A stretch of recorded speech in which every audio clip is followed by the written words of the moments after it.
Good morning. Good morning. Welcome back to day 3 of the 2021 Virginia Solar Summit. It's our last day. It's our most substantive day. You may have noticed, actually, we've gotten some questions. The smart folks, you've realized we've been building slowly all this time just to get to my favorite stuff. We've got a lot of steak and even more sizzle on the menu for today, especially this afternoon. We're going to be bringing back some of DMME's stars, the most popular presenters from the previous conference. Daniel and Nick, they're going to be anchoring our very popular, very beefy, very important and difference-making, groundbreaking Brightfields 300 series. That's Brightfields 300 and 301. This morning, we're going to feature a very important and timely keynote from Ms. Robin Ernst in our 8 o'clock hour. And then at 9 o'clock, we're going to get right to some deal-making and legal issues, which if you were tuned in yesterday, you know, we kind of left off on that point. Risk keeps coming up as we progress further and learn more and more about what's involved with solar redevelopment. So I'm really looking forward to that today. I hope you're ready to roll your sleeves up. I hope you weren't out too late last night and didn't have too many pints, or you doubled up your coffee this morning. So on behalf of my co-hosts, Vince, Maiden, Carrie Staten, and our co-host organizations, which is the Virginia Department of Mines, Mineral, and Energy, the Virginia Department of Environmental Quality, Appalachian Voices, as well as the West Virginia Brownfield Assistance Center. We want to all welcome you back to, again, day 3. Vince, how you feeling today? Well, you know, the last 2 days have been great, but really today is really what it's all about. This is going to, you know, bring it home nicely. I am excited, as you mentioned, for our DMME superstars out of Big Stone Gap. But the rest of this agenda leading up to that, from Jonathan Sweet to this, you know, more from Southwest Virginia Solar Work Group and Robin leading us off. I mean, it's going to be great. So, you know, if your friends haven't caught the last 2 days, it's not too late to send them the YouTube link that's out there for everybody. And, you know, let's roll. Let's do it. Awesome. Yeah, I'm feeling good today, even though I did sneak in a couple pints. I'm mostly Irish. But anyway, digressing, I want to get to some housekeeping. You know, we have a lot of questions and we still have time left. So here's what's happening with the Virginia Solar Summit. If you haven't completed your profile online, there's a form. You can find the links in many of the emails to go out, fill out your own professional profile for yourself or for your organization. So you can fill it out twice, and that's the contact information that will be shared more widely in the audience list.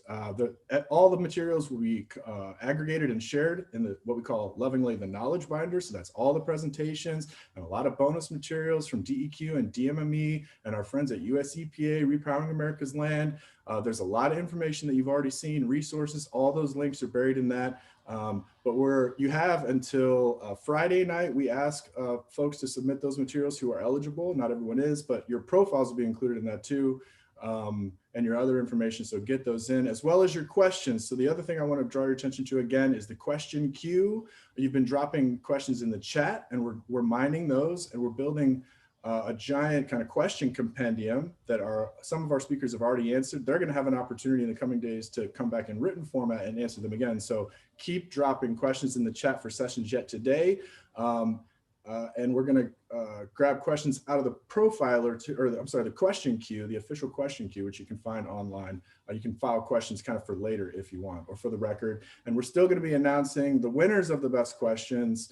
Probably not today, but we've been paying attention.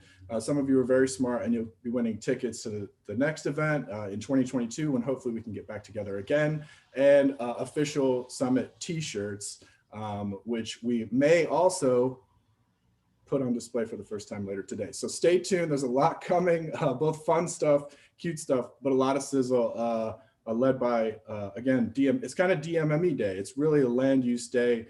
There's some other things. Mr. Sweet, as Vince mentioned, is going to walk through, you know, one of the largest solar development projects in the country. It's actually on a greenfield.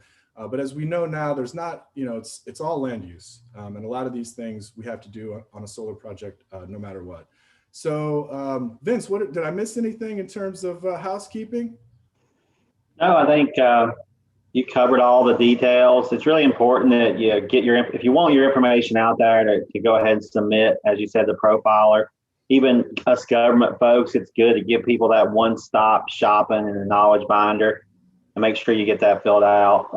And also make sure you don't miss out on the early announcements for the live in-person event that we hope to have in 2022. Yep, absolutely. Yeah, stay tuned for that. And there'll be a lot of things happening, in the wake of the event. We've got the knowledge binder that'll be coming out, of course. We'll be chopping up a lot of the videos that we've produced. We've got some just terrific sessions already in the books, and I hope that you didn't miss. Of course, we're live streaming on YouTube, and you can roll the stream back. But we'll be chopping those out, dropping blogs over the summer. Some of our great sponsors will be contributing new content because it's really happening now, I think, as we've seen. The renaissance is real. We've done a lot of work over the last few years. We're really standing on the shoulders of giants like Calvin Ernst, who spoke yesterday with terrific pictures. Luckily, we've had good people in the right places in the right industry who have literally planted the seeds that we're going to need to really scale up solar and do this the right way and involve communities everywhere, urban and rural. And different land, all of our land subspecies. We've got really exotic stuff out there like Superfund sites, and they've been dying and begging for end use for a long time. And I hope if you haven't seen all of the professionals and the programs and the policies that are coming together in this nexus, in this space, the things that are available, including free professional support like Gary White at NJIT, through the US EPA Brownfield Technical Assistance Program, they can take your questions for free. So if you're out there right now and you're thinking about how do I get started with this? Who do I call? What is step one? What is initiative A? I encourage you to wind it back or stay tuned for the knowledge binder, because we've given you all the breadcrumbs that you need to start to go down the Brightfield redevelopment trail. And these people are out here to help you, both in the public sector and the private sector. It's amazing to me, after everything that we've been through, we still have these spaces where we even have unanimous bipartisan support, and it's really coming alive in Virginia. It's really encouraging to see Democrats and Republicans passing bills unopposed. So I think a lot of people can take a page out of what's already happened in Virginia, and stay tuned, because as the Renaissance manifests and comes alive and levels up, they'll have a lot more best practices and success stories and lessons learned. And there still is a lot to learn, as I think we've also come to understand a lot better at this particular conference, because it's not all unicorns and pixie dust, as I like to say. This is hard work. This is sophisticated stuff. It takes a team of professionals. You can try to figure it all out on your own, but we're not reinventing the wheel here. We have, for example, the brownfield experience, the brownfield space. They've been at it. We've been at it for 30 plus years. We have programs. You can go figure out how other communities have engaged, some of these sticky wickets. What are we going to do with this landfill? So I hope you don't feel overwhelmed by the opportunity or the potential pitfalls and traps. And that's really what today is about. As I said, we're going to roll up our sleeves. We're going to get real. We're going to get down to the project level in the detail. And that's the good news. We know what to do. And we have the people to do that work. And so with that, I really want to Dan, real quick before we get rolling, I would like to mention that, people are probably wondering how we pulled this off for free. Such a great conference. Go to virginiasolarsummit.com sponsors. It's too long for us to list all the people that made that happen. We have a great list of sponsors. You can scroll through on there sometime today. And feel free to give out your, shout outs in the chat to the sponsors and thank them. But I think we would be amiss, if we missed that this morning, we would be doing a self injustice. So don't mean to hold up Robin, because this is going to be great, but I just want to mention that. No, that's exactly where I wanted to go. I had just a minute left, but thank you, Vince. I want to send some beautiful, beautiful, brilliant Brightfield love to especially our 3 terawatt sponsors, Dominion Energy, BQE, and Meadville Land Service. So with that, Monarch, no, I got to get this right. Hang on. Monarch Vegetation Services, Inc. Thank you, Vince. Rooted in success. Thank you. I was on my notes and I went away, so I apologize for that. But without, she can introduce herself, and no one knows this stuff better than she does. I want to bring into the conversation Miss Robin Ernst. She is the president of Pollinators, the Queen Bee. Robin, can you hit the mute button for us on your side? Or is it on our side? There you go. Welcome, Robin. Good morning. Thank you, Dan, Vince. Thank you very much for the, good pump up there. I want to tell everybody good morning, and I truly hope this day finds you well. I have beside me actually Randy Grout. He's a project manager, and he will help assist with questions. I'm just going to do a brief introduction to the Monarch Vegetation Services, formerly known as Ernst Pollinator Service. Go ahead and put my.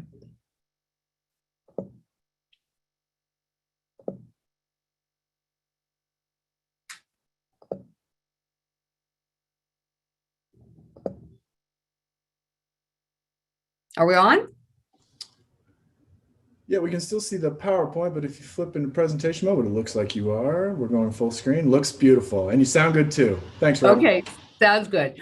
Well, Monarch Vegetation, you mentioned Meadville Land Service, and that's okay because Monarch Vegetation Services is backed by Meadville Land Service Incorporated. Meadville Land Service Incorporated is well known in the East Coast region for 22 years, performing large native seedings and planting projects. We do heavy construction in streams and wetlands. Meadville Land Service Incorporated believes in restoring balance to the earth. Now, I'm going to just give a brief introduction to more of our Monarch Vegetation Services Incorporated company, and then we're going to move into what is really this topic that I'd like to come to is about. Our team has over 30 years of vegetation and stabilization experience. We install native and naturalized vegetation for environmental benefits and soil stabilization.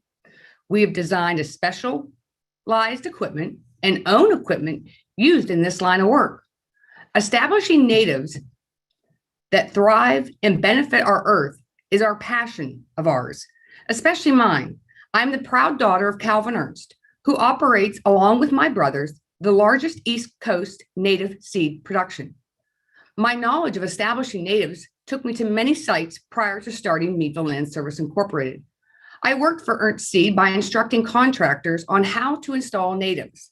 My understanding of practical applications, along with the urgency to have erosion control, has made us very successful on thousands of acres. Monarch Vegetation is rooted in success. We all have seen this slide earlier brought up, and I don't want to spend much time on it. It just does go back to the benefits of what pollinators or native species can do for your site.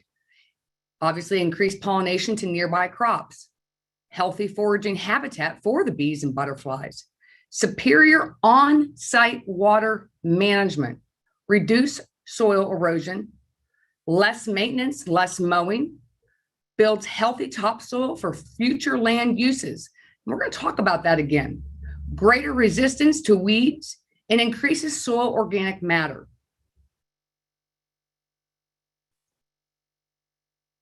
I want to spend our time on what Monarch Vegetation Services know is an important information to help you get your project successful. My concern is when we turn to turf grass, which has no benefits for our environment, it's because it's easy and it's what we've always known. So I go to the word, not so much native vegetation, but I go to beneficial vegetation. Beneficial, something that produces a positive or helpful result or affects or that promotes well-being, vegetation, plant life. What we need to get to when we start this process of establishing our solar site, the following partners need to have an end goal. We all have to start out with some type of goal. That includes the landowner and what they're wanting for their land, the local permitting authorities, developer, and the end user. Partners, what is the long-term goal for your site? Is it grazing, pollinator habitat? What beneficial vegetation do you want? Now we need to convey that to the engineers. What do the engineers need to know? They need to know from you, what is your end vision? Grazing, pollinators, naturalized ground cover? They need to know these following questions and have them answered prior to doing this for you. What is existing vegetation on site? Do we need to control invasives prior to installation? What are the soil conditions on site? Will it change upon grading? What will final slopes and grade be on site? Does vegetation goals differ in array versus out of array? Array design, very important for us to know and the engineer as mixes are being developed along with a soil erosion control plan. Are they trackers? Are they fixed tilt? Do they have a ballast block? Are there above ground utilities? These have to be taken into consideration for the time that it will take to install. What is the lowest height of the panels? Extremely important, which leads you then to what is the maintenance plan? I want you to know that a maintenance plan for native vegetation can actually be associated with cost savings. So some more things to go on to what would be helpful for the engineers along with the conservation districts and state authorities to look at in putting the plan together in the beginning is talking about cover crops needed to be included for the temporary seeding and the permanent seeding. Cover crops that will not overtake or cause competition for beneficial vegetation, and otherwise not using annual ryegrass or Bermuda grass to establish temporary cover. Base the seed mix on the following. Talk to your people like Ernst Seed, Roundstone, Cardno. Talk about diversity. Talk about function. Big one, talk about availabilities and proper seeding rates. Again, what will be the panel heights of these, the height of these plants in amongst your panels? Some of the native vegetation requires longer establishment periods. We all know that, and it's a concern in getting the site permitted or off permit. Now, what we need to know is once we have the landowner telling or the developer saying to the engineer, we want to do this type of vegetation, the great thing is these engineers then know how to design the stormwater plan or erosion control plan to work with this beneficial vegetation. Consider the installation of permanent seeding during the appropriate time compared to the construction timeline. And we're going to talk more about these cover crops. Consider, how does my client close the permit for state and county authorities? Here, in another slide, I'm going to be asking for your help. Encourage developers to have EPCs purchase the seed ahead of time and have it stored properly. This equals avoidance of interruption with substitutions of plant material.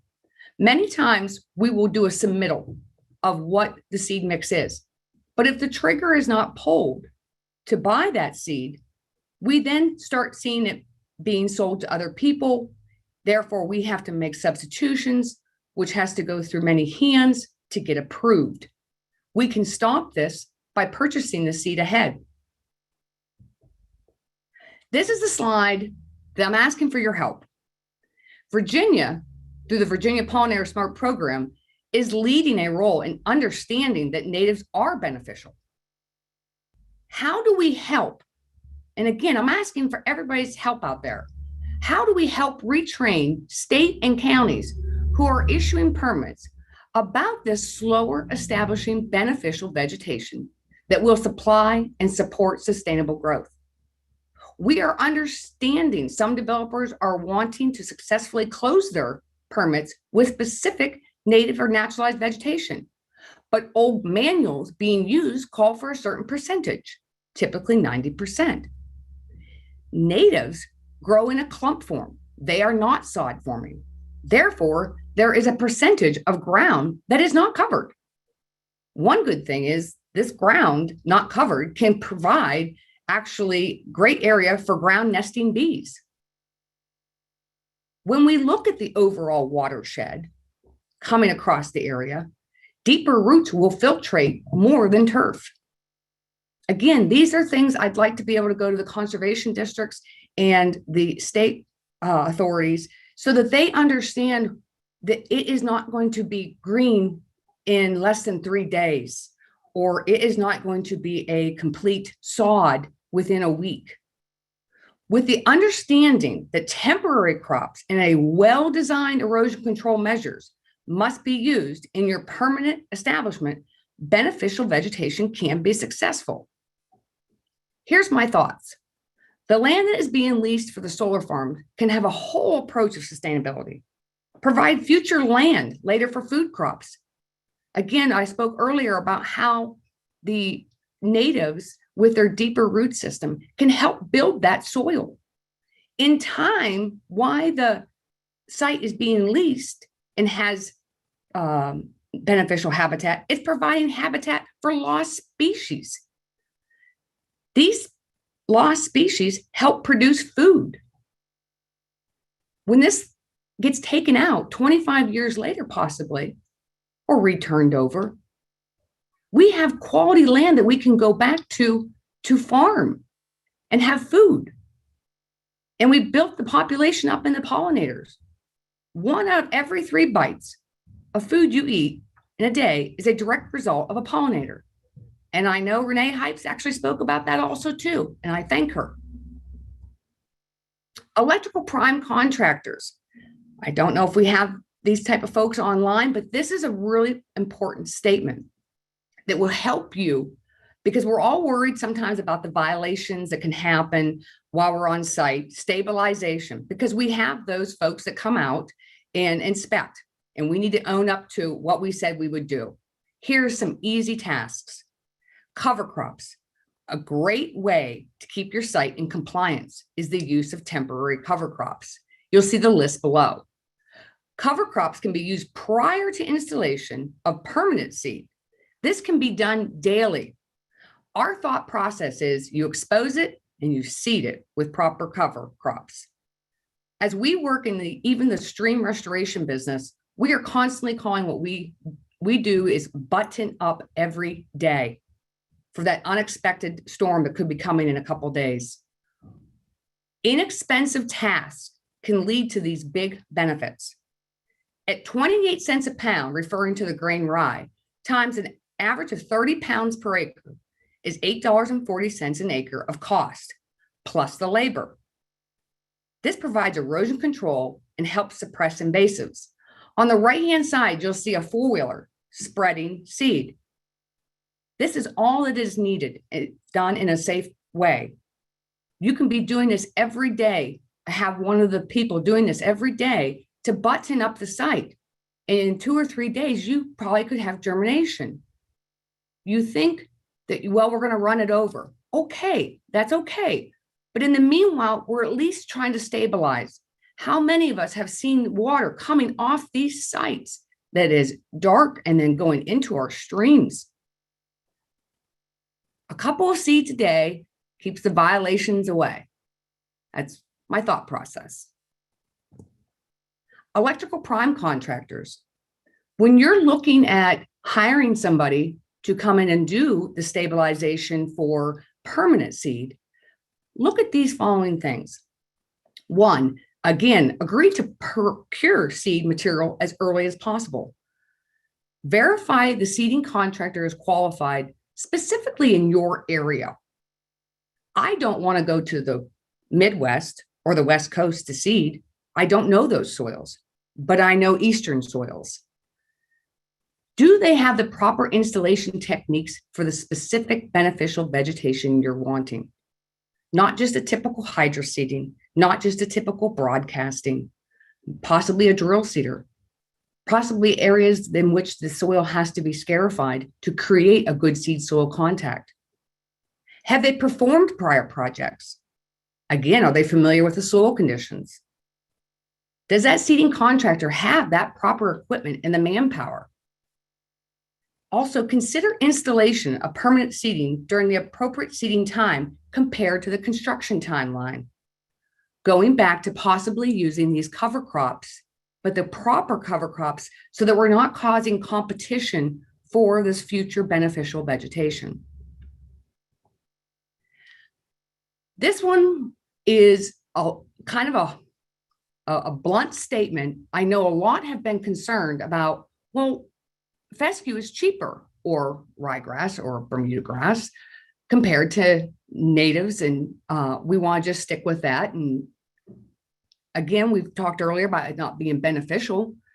I'm not going to go down through every procedure, but what I did was I went to the Virginia Erosion Control Handbook, and I looked at the specific items that are called out for permanent vegetation. On the left, you can see the different things that need to be done to get yourself established. The big one is the $1,400 per acre of mulch. Here in the East Coast areas, mulch is very important for stabilization. Again, though, cover crops being spread earlier can help to limit that mulch. That cost is around $3,540 an acre. We go to natives and naturalized. Big difference can be in the seed.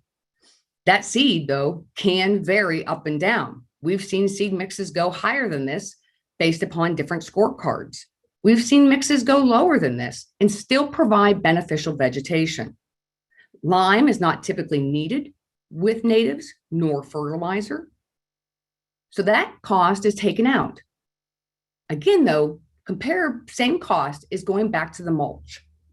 And I believe, I can't see it right now, but that price is, sorry, $2,550. It's $1,000 difference. Again, a lot of things can be avoided if the prime contractor on site is simply just broadcasting these cover crops to help stabilize the site before we get there, and not need to hire somebody to come in to stabilize the site and charge mobilizations because only certain amounts are opened up every day. These are things that we do have to get down to brass tacks on and understand that the developers and the prime contractors can't afford to do that, but this you can afford to do.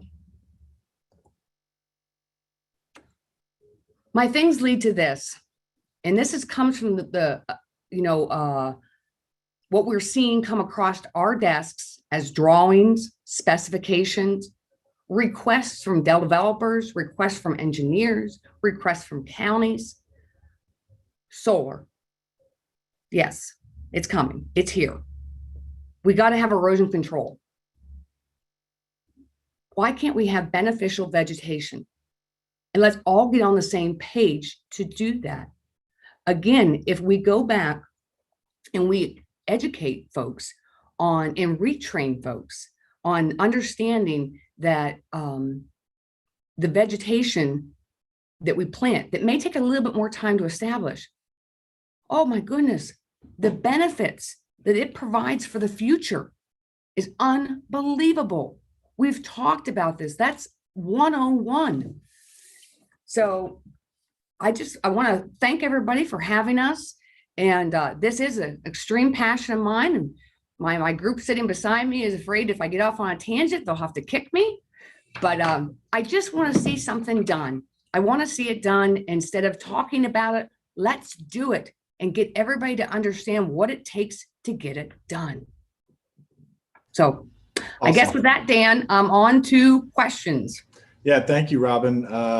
Really important stuff. And I want to remind everybody, we're going to make Robin's presentation available afterwards. You'll be able to find her, but jot her contact information down now, because she's already kind of in the bottleneck as she described. And we got to get it right. Pollinators is one of our 2 feature issues this year. And I couldn't think of a better way to really button up everything that has come before, kind of at that 101 level. We've seen kind of the opportunities, but you giving us these hard numbers, getting down to the brass, bright field text, as you mentioned, and getting real about beneficial vegetation, I think is really important stuff. We're going to kind of steal a minute of time from the next block, just to take just a couple extra moments with you, because it is so important. And you've been doing this. So in 1998, you created Meadville Land Services. Correct. It's been in operation for 22 years. And we started off by doing vegetation, again, because from Ernst, walked a lot of contractors through the sites, explain how to install 15 pounds of seed compared to 100-pound, 250-pound bags of seed. Was a lot different for contractors, and then how to make sure that there was good seed to soil contact. Right. Yeah, the innovation that you and your whole family, it's interesting to see a modern example in that kind of classic American tradition of just adding and growing, and for you guys literally growing. So now it's Monarch Vegetation Services, and you've done over 10,000 acres of native seed on solar projects and brownfields and capped landfills. Well, no, not on solar not total.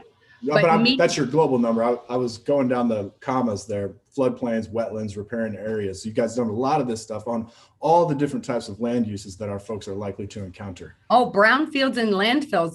That's what we started off majorly with, is doing a lot of those large sites and helping to take that and already 20 years ago converting it to native species that provide wildlife habitat. Yeah, and so tell us. One of the most favorite things for our team, and it's kind of just Ernst General, is Buzz and Fuzz. Can you tell us specifically about Buzz and Fuzz? We just love the way it sounds, but talk to us about what's in the bag. Is it Fuzz and Buzz actually was a mixture? No, that's okay. We're going to tell it. That was developed with Randy Grout, Lexi Haynes, and Cornell University and Ernst Seed to establish a grazing plot for sheep on site, quick establishment, and possible percentage of pollinators that can be there. So you think we had a specific session on sheep yesterday, and a question came up: can bees, butterflies, and sheep kind of coexist? And you think that we do have concern about the fact that we talked about that a lot, and I did hear that question yesterday. And I would have to say, I definitely think that there's a 20% of that can develop to the pollinators, but 80% of it definitely is going to more of the grazing side and providing that value. But these are all still good goals. If we add just even a little bit more every day, I believe somebody said, if we add a half an acre of pollinators to our areas, what a big difference just a half acre can make. We did 400 acres of Fuzz and Buzz on a site recently. So now 400 times 20%, 80 acres. 80 acres we're hoping provides for that pollinators, and it will be grazed. Absolutely. Yeah. And it's just so real. And, it's a conference for nerds and nuts and bolts. And for us, I think, we've been doing it for so long. I've been smashing my head against the brownfield wall for almost 20 years. And, but I've had some of my family tune in, and some newbies have reached out to us, some of the feedback, and it does sound like unicorns and pixie dust, but with Buzz and Fuzz, I mean, it's real, it's in the bag, and we can really stack sustainability on top of even our most degraded lands and put these beautiful habitats on top. Robin, I want to thank you for the bonus time today. I want to thank you for helping to blaze the trail, for being an innovator, following in your father's footsteps. I'm so glad that you guys have done this work because we're finding out right now just how much we're going to need it to lean into this opportunity, this moment, and get this land rush, this great American land rush, the redevelopment land rush, done the right way, not just for our people and our economy, but for Mother Earth and all of her species. So thank you. Thank you very much, Robin. Thanks, Dan. Thank you. All right, now let's roll over. We're going to have Robin kind of put the big period on pollinators, but we're going to have one more final word, kind of a mechanical presentation, so you can see to cue us up at 12:45. Before at 1, we roll into our big beefy Brightfield segment this afternoon. We're going to have Joe Belmonte from ECS with a quick brief on maybe the clearest view of the mechanics on these the greenfield piece. So it's Greenfields 100. He's going to be talking, kind of what's underneath pollinators and sheep and all these kinds of things. So stay tuned for that. And now we're going to roll into our deal making hour. And this is also helping us, ratchet it up more. And these guys, some of these guys are going to be coming back later this afternoon. They're going to help us knock down some of the issues that we've already identified. I was just talking about problems, gentlemen, as you come into the conversation. And if you were tuned in yesterday, you saw many different places. This stuff is complicated, and whether it's stormwater, as Robin was just talking about, or other things, we can't have a generation of project failure. It's going to be bad news. Like Tesla, it might be the safest car on the road, but we have a shiny object problem, and every one of these is probably fodder for local coverage. And so we want to do it right, just for good reasons, but to avoid the downsides too. And you guys can help us do that. We've got a really terrific and kind of diverse lineup, even though we've got 2 lawyers. Lawyers know that we're all specialists now. So we've got a local dirt lawyer, which you always need. And I learned that at BP when we were doing deals across the country. We always had to partner up with local counsel. We've got Mr. Charles Howland, who some of you may remember or some of you may know is a legend at EPA, has done a lot of work kind of at the federal level, and he knows a lot of things about a lot of things, including dirt, but Superfund is a specialty of his, but also he knows a lot about electricity, FERC, and other things. And then last but certainly not least, brownfielders know him as well, Mr. Chris Alvege.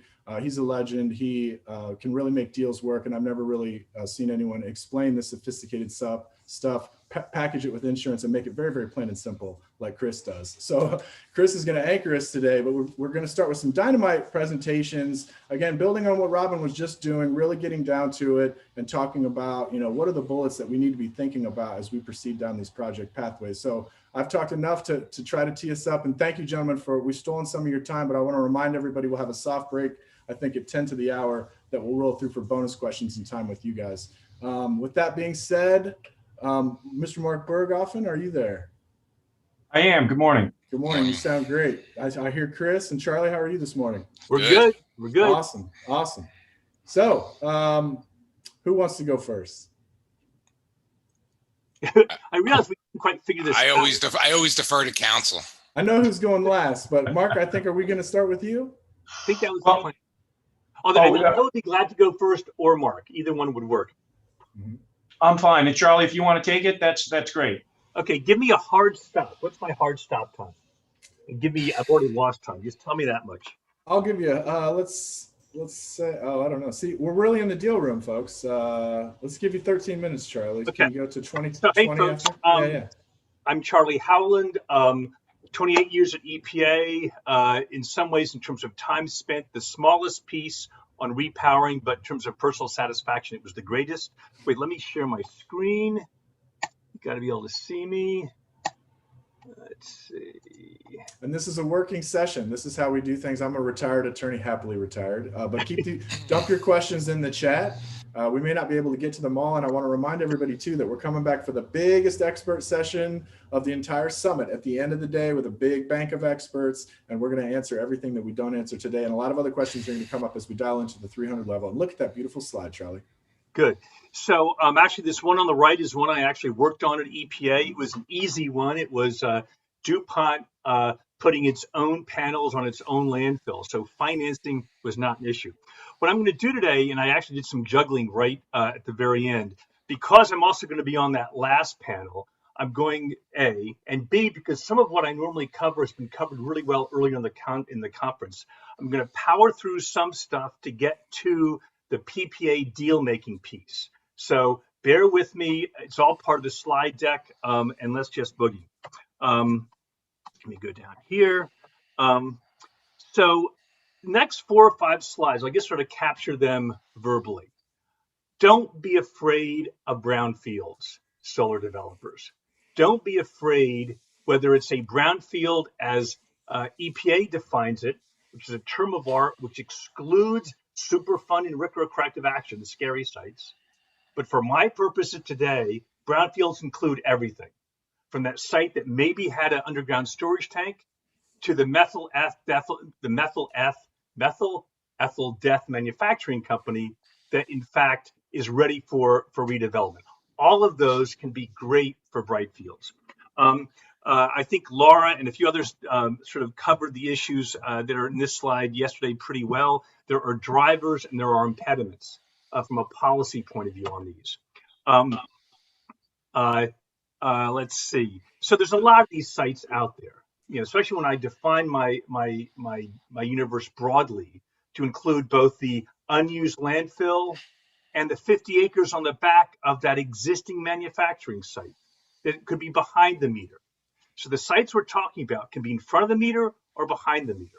And that has a distinction that we've talked about a little bit so far. We've already talked about advantages. Let me just sort of jump to a couple ones to really highlight. And I'll probably close the conference with this. Many communities that would not really be that eager for a solar farm to take over Farmer Brown's farm, losing some of the agricultural feel of the community, potentially depending on the state or the locality, losing tax revenue. They'd rather see the farm field become mixed use or even a Walmart. But if it's no landfill, environmentally impaired, that's a sweet spot. I think we've already covered this. This slide you've seen a few times. I just want to highlight one thing that was mentioned before on top of everything else, that you're selling a product with one of these sites. The product is electricity. Got to get the electricity to market. To get to market, you need a wire. Okay, you'd be surprised if you're new to this, how sometimes the electrical connection to the grid, or at least the right of way to get to the grid, whether it's the distribution line or the transmission line. Josh talked a little bit about this yesterday. I think most of these sites practically are going to be connecting to the distribution line. They need that legal right of way. Often that brownfield can offer that. Okay, project financing. Now let me slow down a little bit. Big picture. This will be new to some of you and old hat to others. Let me just say it's a very complicated arena. There are multiple ways to structure these deals. They will typically depend on tax implications and whether or not, and who's buying the power and where it's located. So I'll just highlight with that.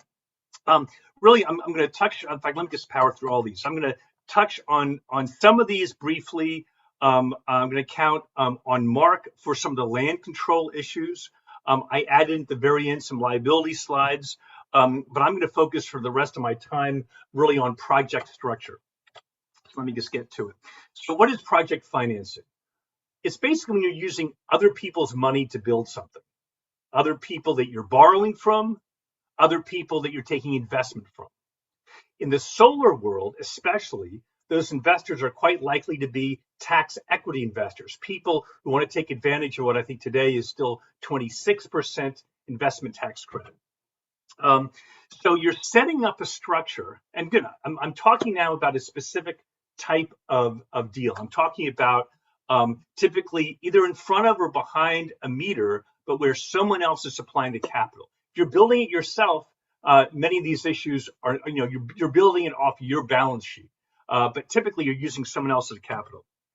And it relies on the cash flow from the things that you're selling from your project to feed those people who lent you money and who invested in your project.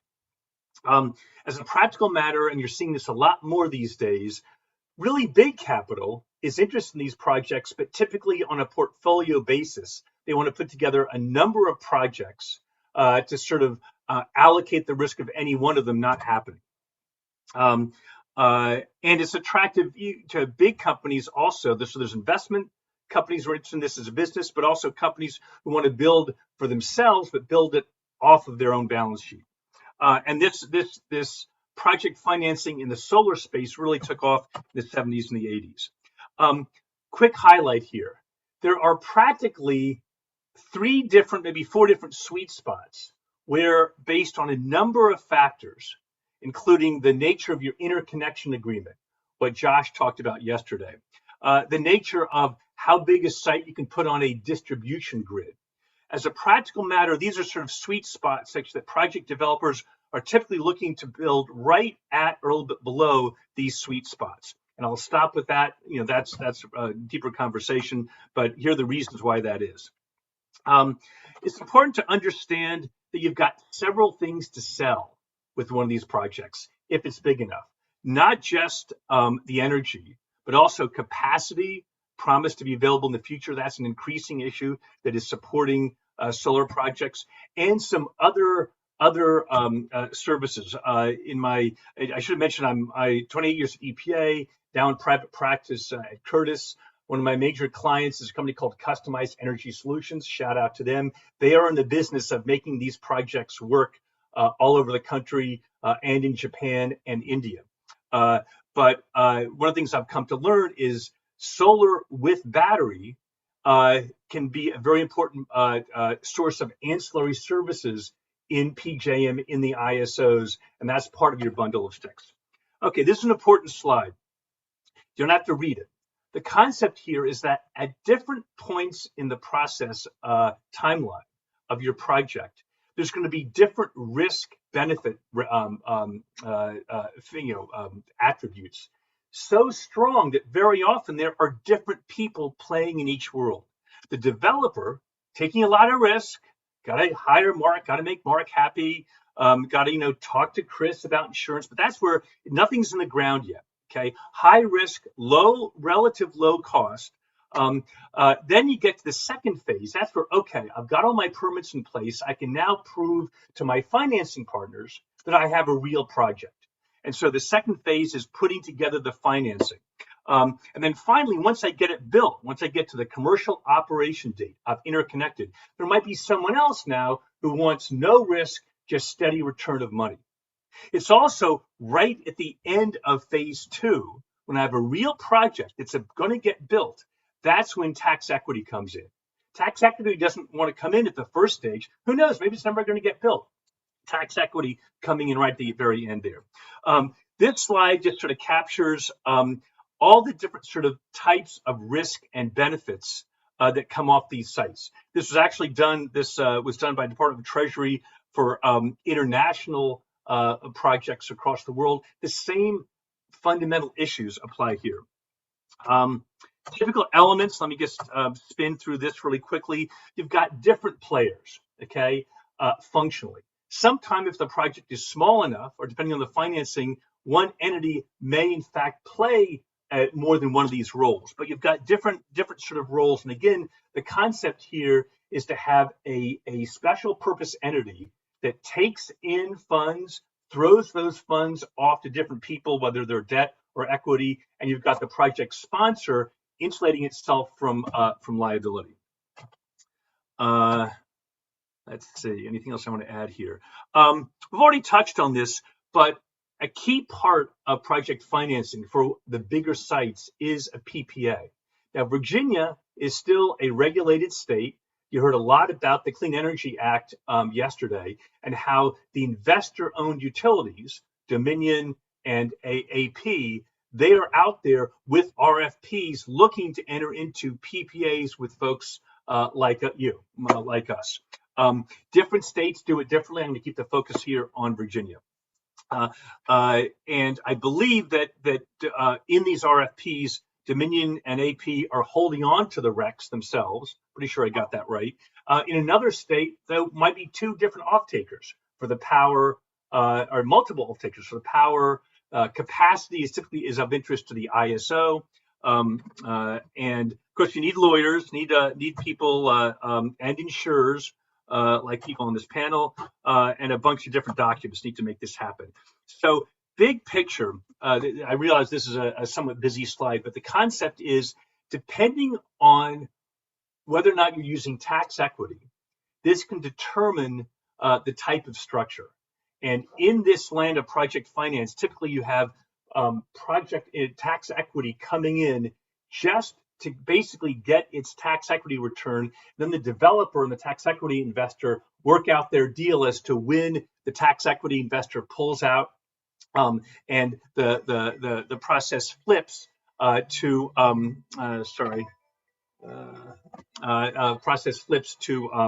where the developer owns it. That's a good 1-minute reminder, Charlie. 1 minute. Okay, good. Thanks. Really quickly, so these last slides, now I'm going to go through them. Here's the concept. On the liability issue, I thought I'd turn that guy on. The liability issue, there are ways to, in fact, get certainty. Not necessarily no liability, although you can do that with indemnities, but at least certainty. That's true at the state level, and that's true at the federal level. And it's especially true if you can have a site that, in fact, is in the safe harbor of liability from the feds. And we may cover that a little bit more in this afternoon. And I think I'm going to hold off on this slide. I'm just going to power through it. I'm going to do it again this afternoon, perhaps. And I think I'm done in time. Okay. No, that was great. No, good job. Right on time, Charlie. Charlie, bravo. And all really important things. And again, I want to remind everybody all Charlie's terrific slides. And I think he's actually going to have some bonus slides for us, which will be shared in the knowledge binder. That's a quick reminder too for all of our speakers and presenters. You do have the opportunity to add those bonus slides.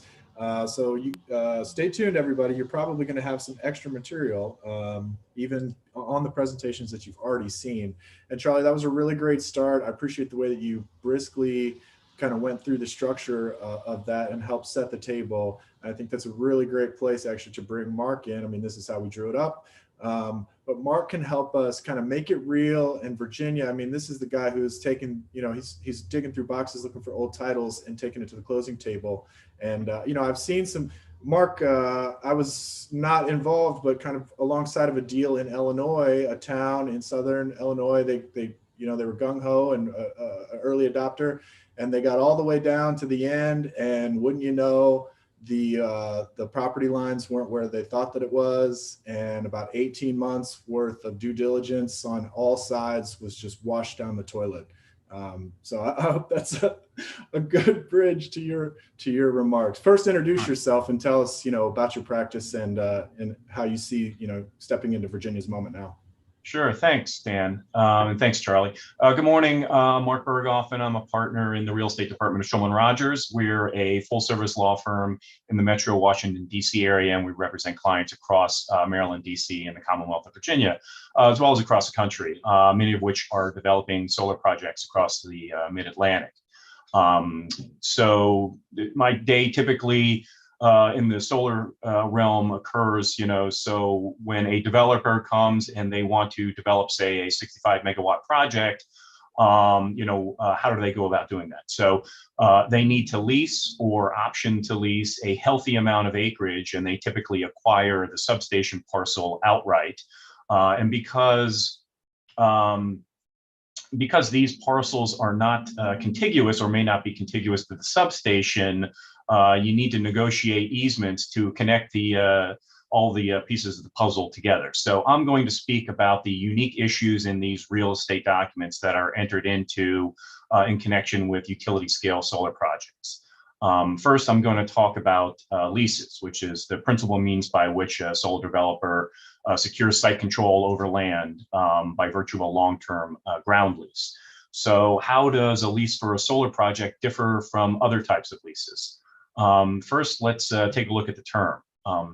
Like all ground leases, the term's relatively long, 40, maybe 50 years or even longer. And you need to sufficiently either amortize the investment that is made in the project to permit a return to the investor on the project, whether it's tax equity, like Charlie mentioned, or others, as well as satisfy any terms of a PPA that you may have. But if you need to move quickly to secure site control so that you can get your project into the PJM queue, you can't just sign a lease for a 50-year term. So, if you don't decide to move forward, if you're not awarded a project, or if it's never built, you don't want to be stuck with a 50-year term. So typically the term is bifurcated or even trifurcated between a relatively short development term and a longer operations or production term. The development period's relatively short, like I said, and permits the developer really to perform their due diligence on the property and determine whether it will decide to move forward with the project in general, and whether or not the parcel in particular is going to be included in the larger project. It also allows the developer to secure any kind of required approvals, whether it's at the state or at the local level. And during this development period, the landowner usually retains the right to use and occupy the property in the same manner that they have used it previously, whether it's agricultural or hunting or timber use or what have you. But as a quick aside, I want to make note that the rents that are paid for these solar leases on the development term are relatively low, whereas the big money that is paid is usually when the project comes online during the production or operations term. But there is no guarantee that a developer will ultimately develop a project. So just because a lease is signed doesn't necessarily mean that it's going to get built, because the developer could decide not to use a particular property, could decide not to develop the project as a whole. So it should be expressly stated in the agreement, even though during the course of negotiations, the developer will speak with the landowner and advise them of that. But it's good practice to include that in the document as well, so that there is no semblance of confusion on the part of the landowner.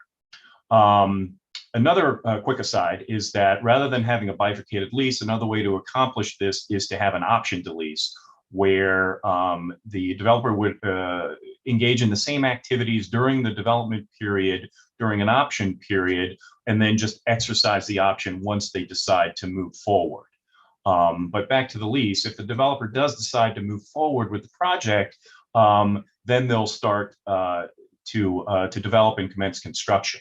And then once construction is finished, the production period or operations period begins. And then usually the trigger for this is COD, which is the commercial operations date, the date that the project is connected to the grid and is online and generating electricity. Sometimes the landowner will want to make it the earlier of a hard date or COD, so that way they know that there is some outside date involved. Okay, so what are some of the other unique provisions in solar leases? So let's talk about easements. In addition to granting a lease over land, most solar leases will also separately grant easements for the benefit of the project, both temporary and future easements. And these easements include easements for ingress, egress, and access. They include transmission easements for the installation of transmission facilities to connect the electricity generated on the property to the substation, as well as an easement for the effects resulting from the operation of the project, such as audio, visual, vibration, that sort of thing. Finally, solar leases also include a negative easement for solar irradiation, also known as solar insolation. And so what this does is that it prevents the landowner from interfering with the light reaching the solar panels and places restrictions such as height limitations on structures or trees, which may abut the project so that the project can capture the full amount of the sun. So the language in an irradiation easement is usually very broad. It will typically provide something along the lines of, tenant is granted the exclusive right to the unimpeded passage of sunlight and solar irradiation to and across the property.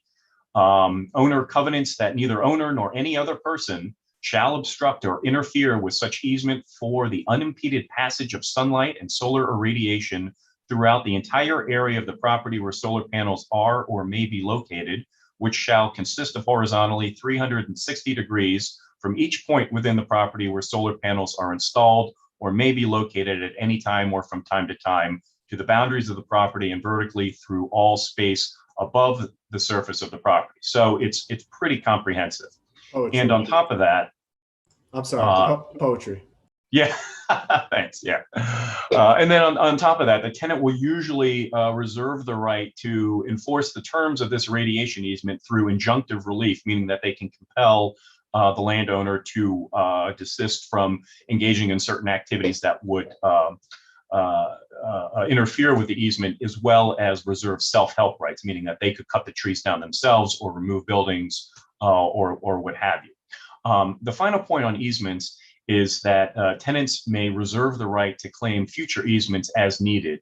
You know, once the due diligence is done on the project takes shape and they know what it's going to look like, they may also want to reserve, like for instance, an access road within the property or adjacent to the property or on adjacent property that's owned by the landowner that is not part of necessarily the project parcel. Okay. Next, let's talk about who owns the project and is entitled to all of the benefits. The short answer is it all belongs to the tenant. Even if the project improvements are considered fixtures in the traditional sense, the tenant owns all of the improvements and is entitled to all of the benefits that may be procured by the project, including energy tax credits, as well as the right to mortgage the project. And we'll talk about lender rights in a minute.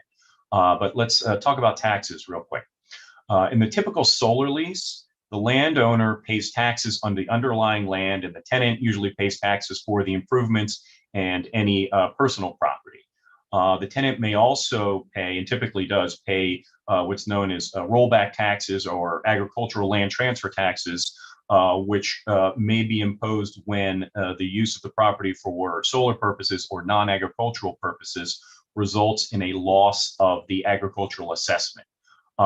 Sometimes the tenant will pay the difference between the taxes payable under the ag assessment and the reassessment for solar use. Sometimes the tenant will just pay all of the taxes. It's really subject to negotiation. Okay, so another thing that distinguishes solar leases from other commercial leases is that the landowner has limited termination rights as opposed to a typical landlord in a traditional commercial lease. Generally, there are substantial notice and cure periods before a landowner can declare a default, and then the remedies are limited, usually to damages. And it's also fairly typical to have a landowner agree to waive the right to summary ejection or other expedited possessory action. So usually a landlord has a right to go to landlord-tenant court to, quote, evict a tenant in the event that there's a default under a lease. In most solar leases, that is expressly excluded. And the reason for that is, it may seem obvious. It's because we can't have like one piece of the project taken out because of the minor type of default. It really needs to be a major default that's going to impact the project as a whole. And while the landowner will have limited default remedies, at the same time, the lender and the tenant will usually reserve the right to self-help in the event of a landowner default, and otherwise have pretty broad cure rights. So let's talk about the lender rights. Charlie was talking about different lenders and investors in these types of solar projects. Lender rights are really critical in order to help facilitate the financeability of a solar project. The typical lender will almost always be given specific notice and opportunity to cure any tenant default prior to a landowner being able to exercise any remedies against a defaulting tenant, and also allows the lender to cure the default at its option. Also, leases will make it where existing lenders on the underlying fee, so the landowner's mortgage holder will typically either subordinate or enter into some sort of agreement with the project lender to make sure that the project lender's rights are primary. So let's talk about assignment rights quickly. The party signing the lease with the landowner is very often not the party which will ultimately construct and operate the project. Not only will the developer reserve the right to assign the lease, but it's also very common for the developer to reserve the right to create separate leases or shrink the project footprint, or once a survey is completed, and then or as the project takes shape. So just because you're leasing 100 acres of a farm doesn't necessarily mean that's where it's going to end up. So as the project takes shape and as due diligence happens, then there are adjustments that are made. Also, once a survey is completed. So let's talk about what happens at the end of the typical term. In the typical ground lease, the underlying fee owner will own the improvements at the end of the term, but we talked about a second ago that the landowner doesn't have any reversionary ownership interest in the project improvements, so they will not be able to claim ownership at the end of the term. And even if they could, they really don't want to. In fact, most landowners want the solar operator to remove the project and restore the property to the condition that existed before the beginning of the lease. And they typically secure the tenant's obligation to do so by having the tenant provide some sort of decommissioning security in an amount that will cover the cost of the removal of the improvements. There was a question raised in the comments earlier that they had regarding maintenance, and I'll just say real quick that the operator is motivated to maintain the panels in order to maximize the output. So they are arguably already, motivated to maintain the sites. But the decommissioning security will also help ensure that they don't just leave the project there as well. And then now real quickly, I want to talk about some Virginia-specific lease issues.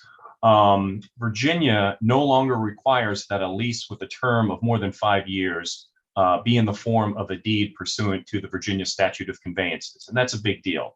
It used to be that leases that were 5 years or longer needed to be in the same form as a deed. That's in section 55.2 of the Virginia Code, which says that it either has to contain a seal, has to contain the word deed or indenture. That's why you see a lot of times in Virginia, you see a deed of lease, or the signatures need to be notarized. And most Virginia real estate attorneys are aware of this and draft their leases in compliance with the statute of conveyances. However, not every lease did satisfy the requirements. And in 2018, the Virginia Supreme Court held that a lease that did not comply with the statute of conveyances could be repudiated by either the landlord or the tenant. So obviously this sent shockwaves through the leasing world as parties realized that their leases were subject to cancellation without penalty Fortunately, in 2019, the legislature came to the rescue and found that the leases remained valid even if they didn't satisfy the statute of conveyances. So thank you very much to the General Assembly. Another Virginia-specific item I wanted to note is the legal description that you include with the lease, and more particularly the memorandum of lease, which is recorded in the land records. A lot of times you'll see a general reference to a tax map or something like that, which is fine at the outset, especially because you don't have a current survey, but it's always good practice to reserve the right to amend the lease to provide for a more specific legal description once the survey is completed or once due diligence is completed. And that way you can get an updated memorandum of lease recorded. It's also important that once you get financing, in order for the documents to be to obtain title insurance, you have to have an actual legal description as opposed to a tax map reference. So that's important. And then finally, a quick note on subsurface leases. More often than not, you're not going to run into this issue except for certain portions of the Commonwealth, although I have actually dealt with a landowner who wanted to reserve your uranium rights. So who knows? But the key is you want to make sure that the subsurface rights are subordinate to the surface rights on your solar lease, and that you make sure you preserve subjacent, which is underneath, and lateral support to the side, so that way the ground is supported. Let's see, maybe just real quick to talk about purchase options.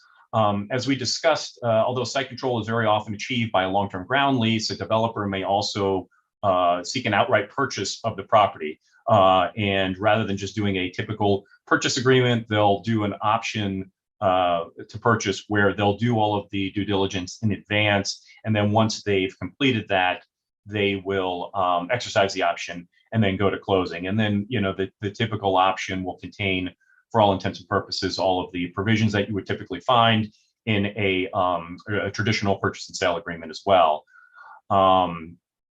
And okay, let me, since we're a little short on time, let me just speak real briefly about easements.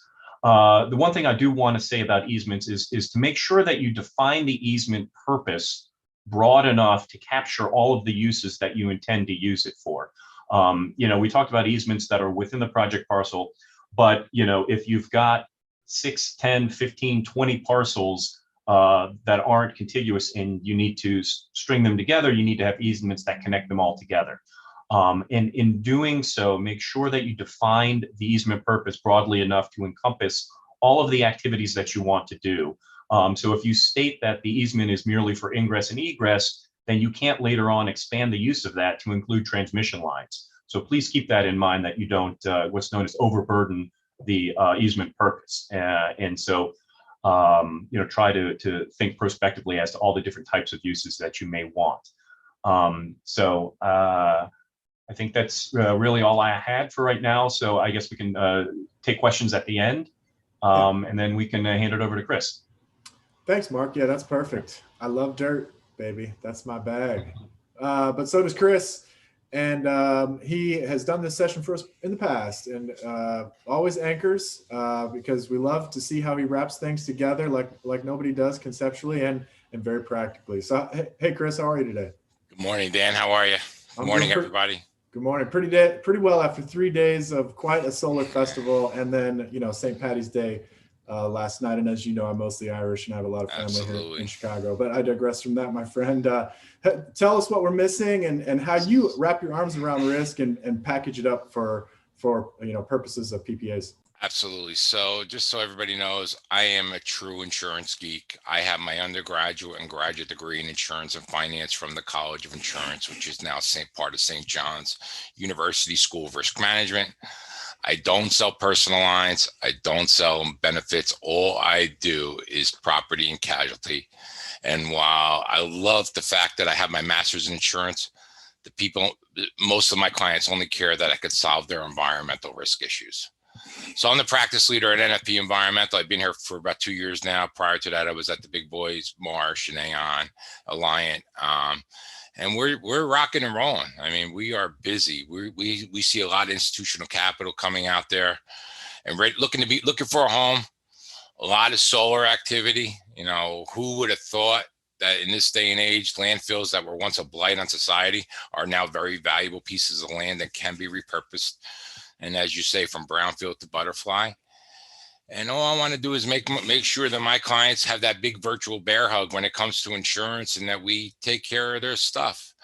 A lot of people may not know, most of my clients are capital markets people. So I am involved in the deal.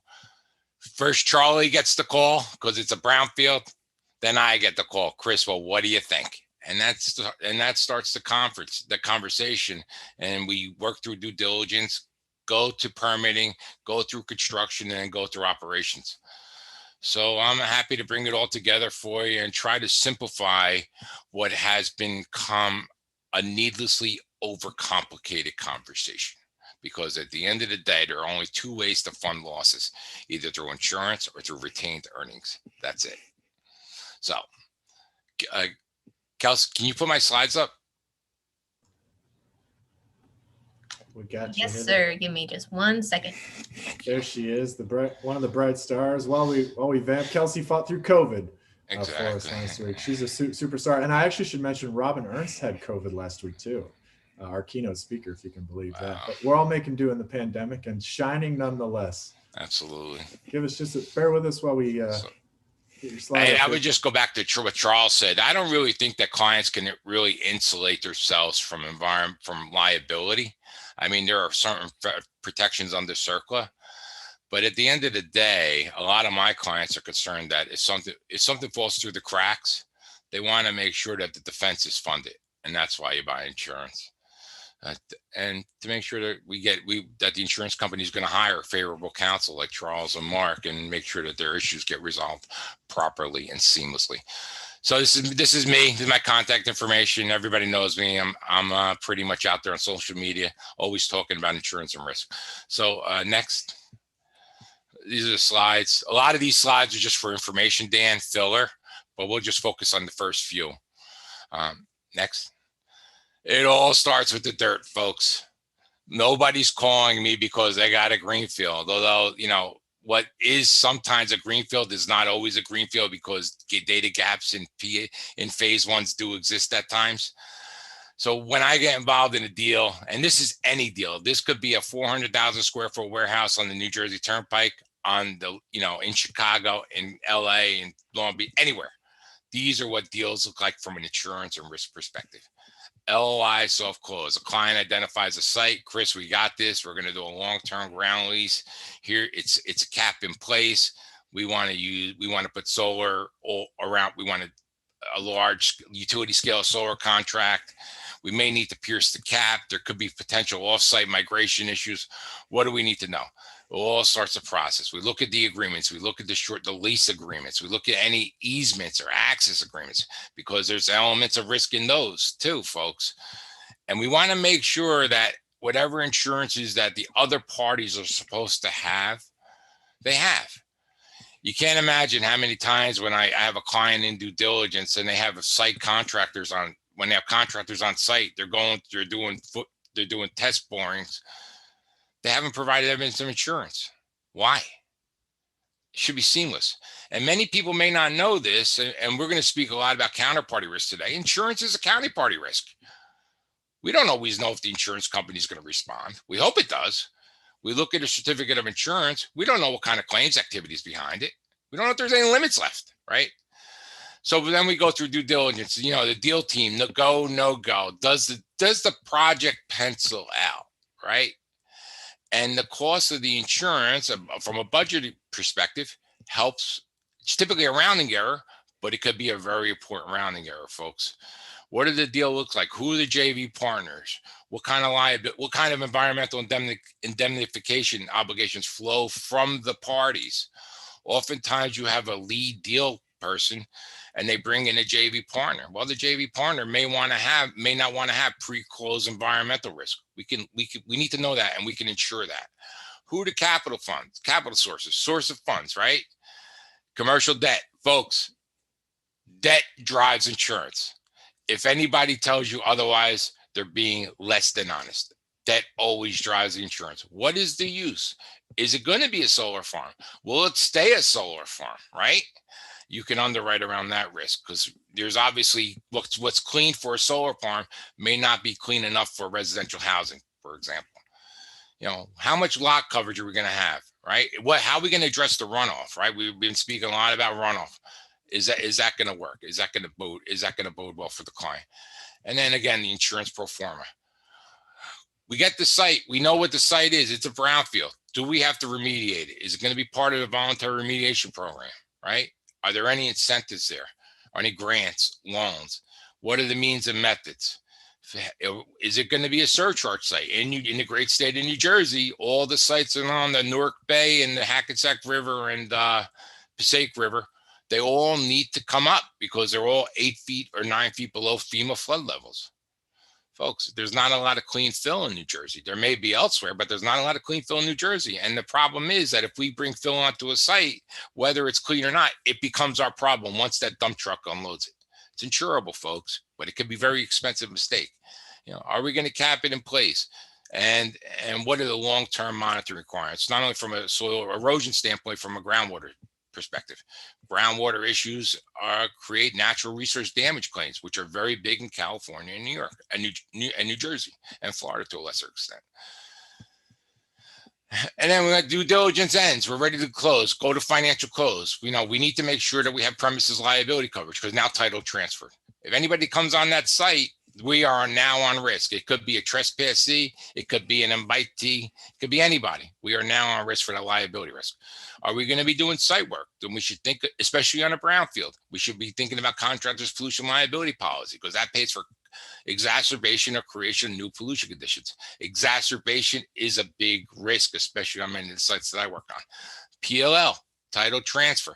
Once you own that dirt, you are now in the chain of custody, folks. So you have an obligation to indemnify and potentially defend others for damages arising from pollution conditions on at or from your site. D&O issues. A lot of people don't think about it, but let's go back to formation agreements. Let's say your partner, let's say your deal team or the deal goes south. Failing to meet financial projections is insurable under a D&O policy because it pays damages, people. I mean, it's doesn't happen a lot, thankfully. But if you miss the pro forma or you don't make the projections, you could potentially have coverage under a D&O policy. So then we go into the remedial action work plan. We're going to submit a remedial action work plan. I'm not very familiar with the West Virginia programs, but I'm sure they're kind of robust for brownfield redevelopment. Dan, can you comment on that? West Virginia and Virginia, both super robust and both full of stars too, relative to our other states. Sorry, the other 48 states. But that's right. Whatever they're doing over there, they've got really good people in the programs. Yeah. And there are some states in the union that do a really good job of that. Indiana, for example, New Jersey does not so well. New York is good. But I don't understand these states. The land is valuable or could be valuable.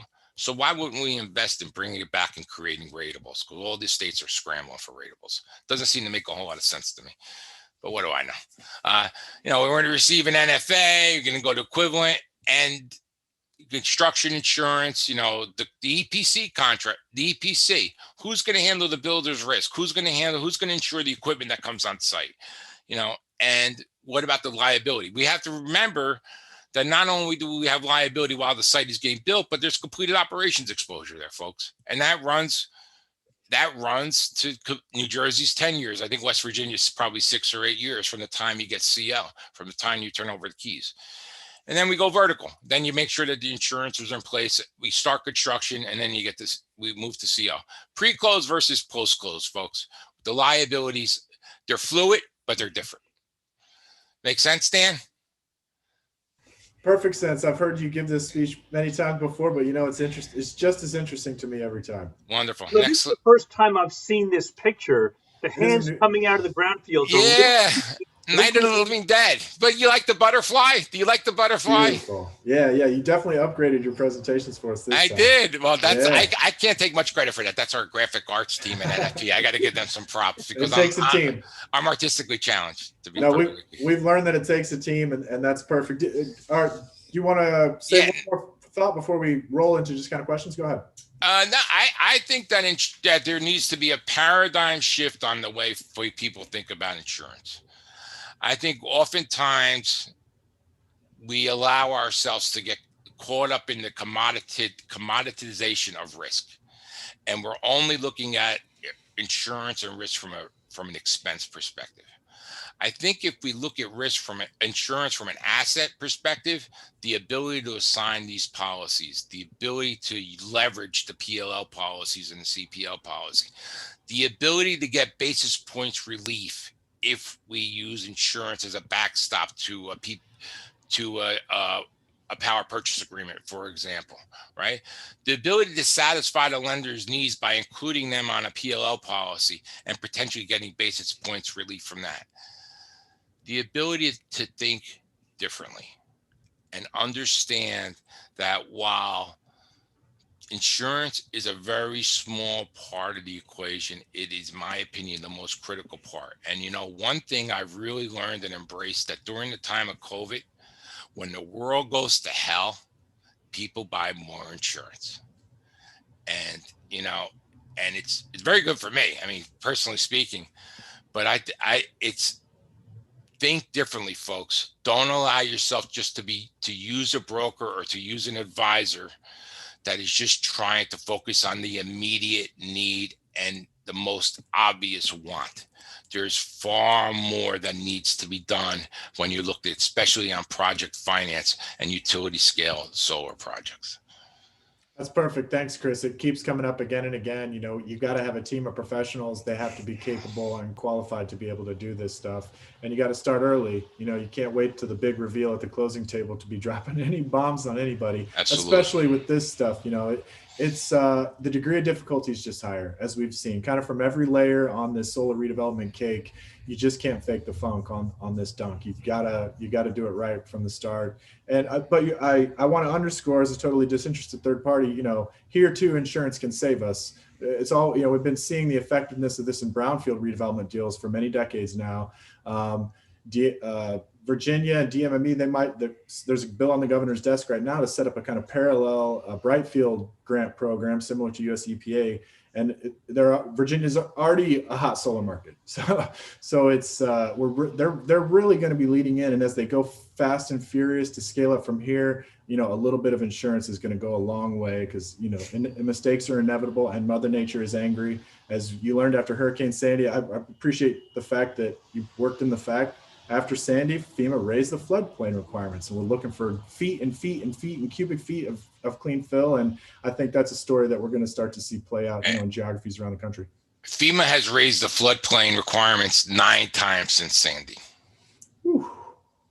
And that's the challenge that many of my clients that are doing last mile work along the New Jersey Turnpike are dealing with.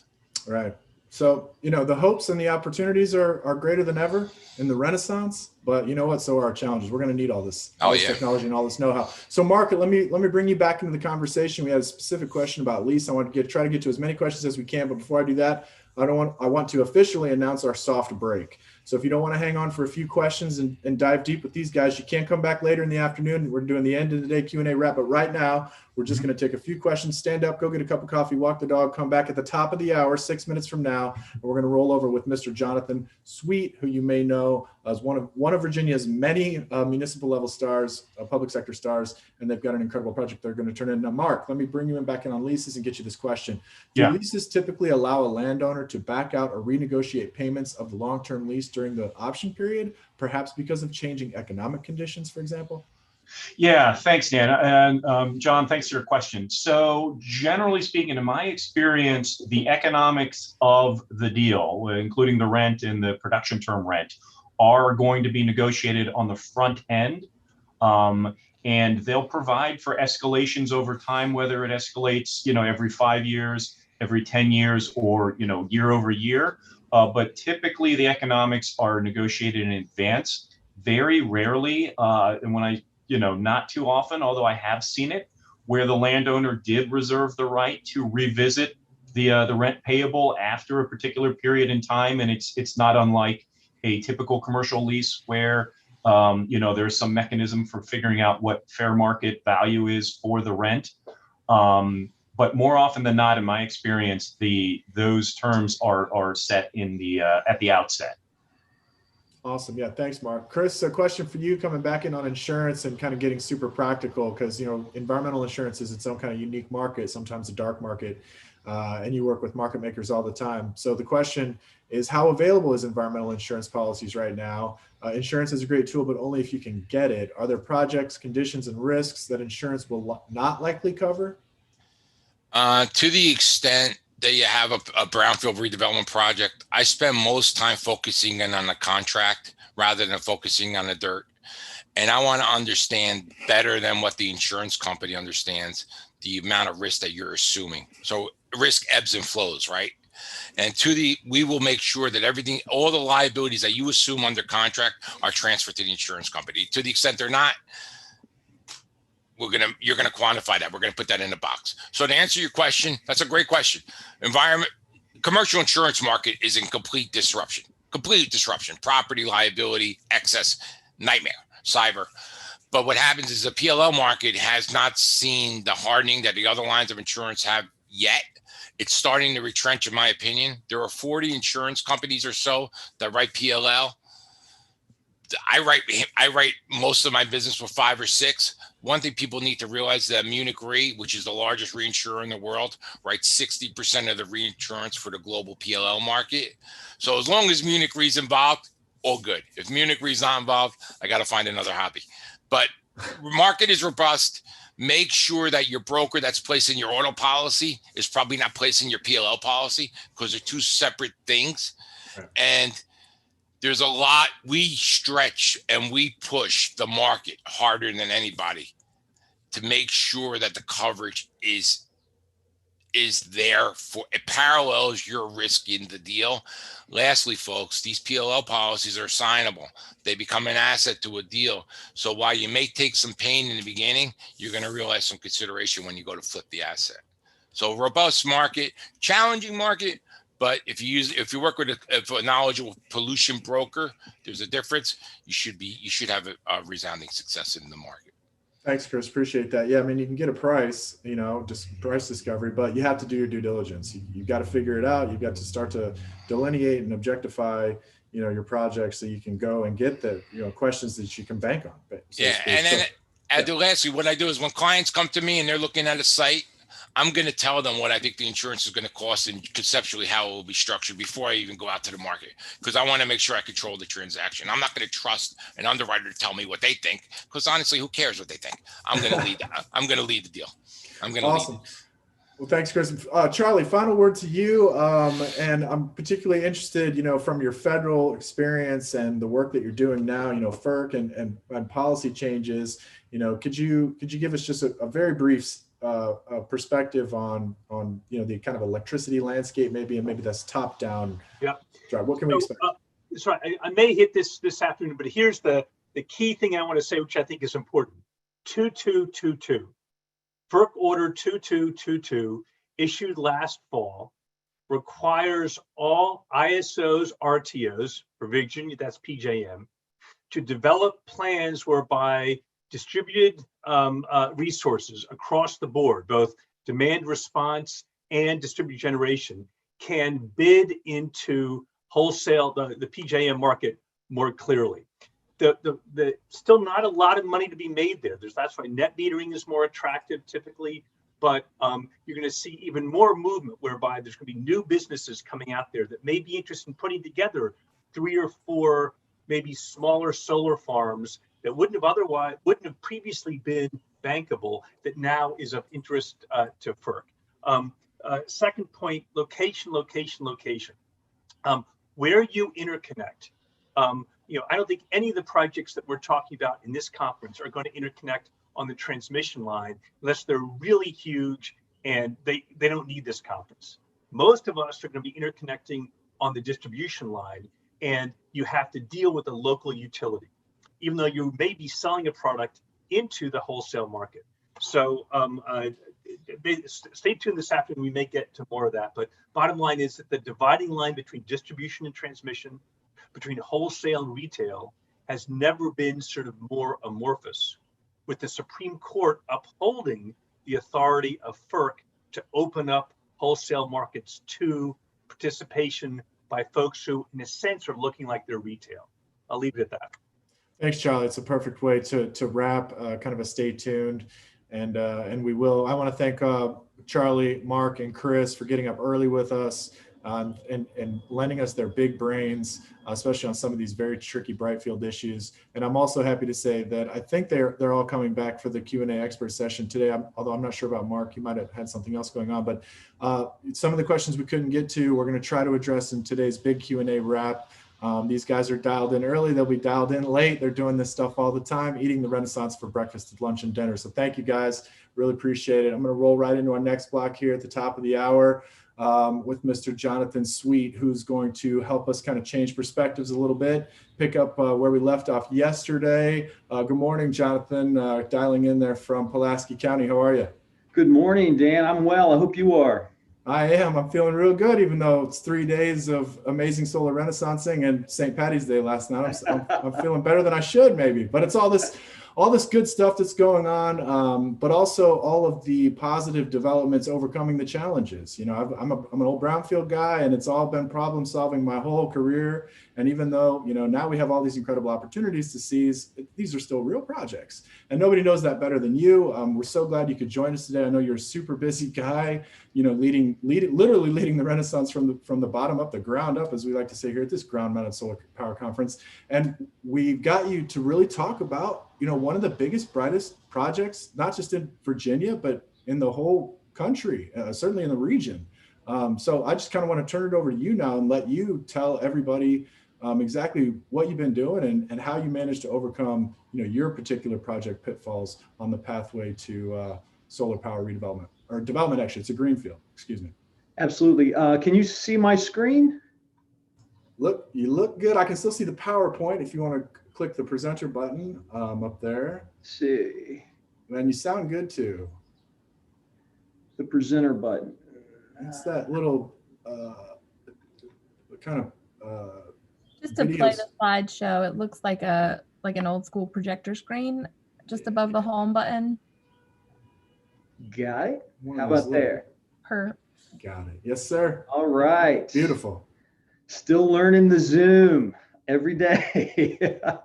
And I've of course done Zoom a lot, and I've spoke at a lot of various functions and events, but this is my first engagement speaking on Zoom. So you guys be patient with me, as well as this is my first time talking about our project. I just got permitted in January. So very fresh, very new. Congratulations. Quickly though, Thank you. how many of y'all have been to Pulaski County, Virginia? One of I the have. coolest, One time. right? Dan Yeah. has. Drop it in the chat. Drop in the chat or use the raise hand button. I'll let you know, Jonathan, what the tally is. Yeah, we're not in meetings, so you can't see everybody. You can just see the presenters here, unfortunately. Yeah. Springing But it's- up. I beautiful. just told my team it's one of my favorite places.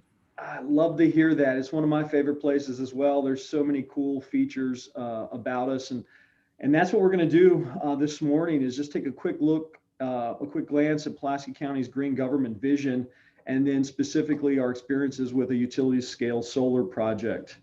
For those of you that don't know me, this is a quick bio about myself. My big claim to fame is I became the youngest county administrator in the Commonwealth of Virginia at 24 years of age, and started my career in county administration in Bland County, Virginia, which is now contiguous to where I'm at now. Over 20 years of experience in local government leadership. I've served in 5 different counties. Was named a next generation leader, but that was a long time ago. I think I've already reached that next generation now. So, and I was fortunate to win a 2015 National County Leader of the Year award from American City and County Magazine. So a little bit about myself. I'm a Virginian and graduated Radford University and just love Southwestern Virginia. And moreover, I love developing Southwest Virginia.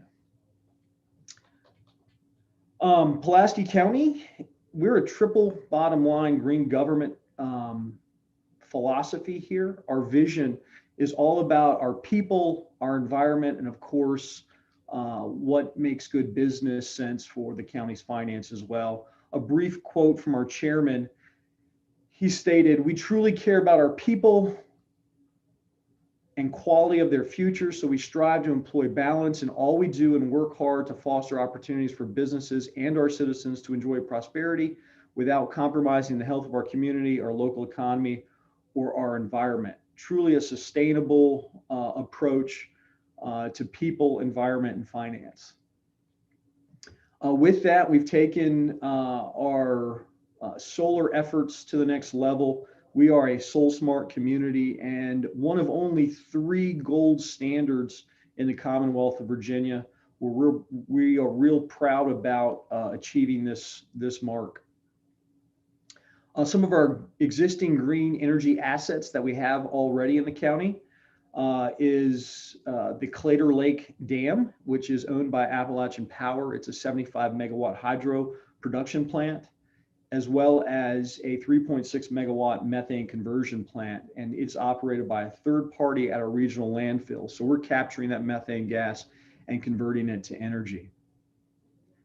In addition to hydro and methane conversion, we're currently working with Apex Energy on a 150 megawatt plus or minus wind farm project.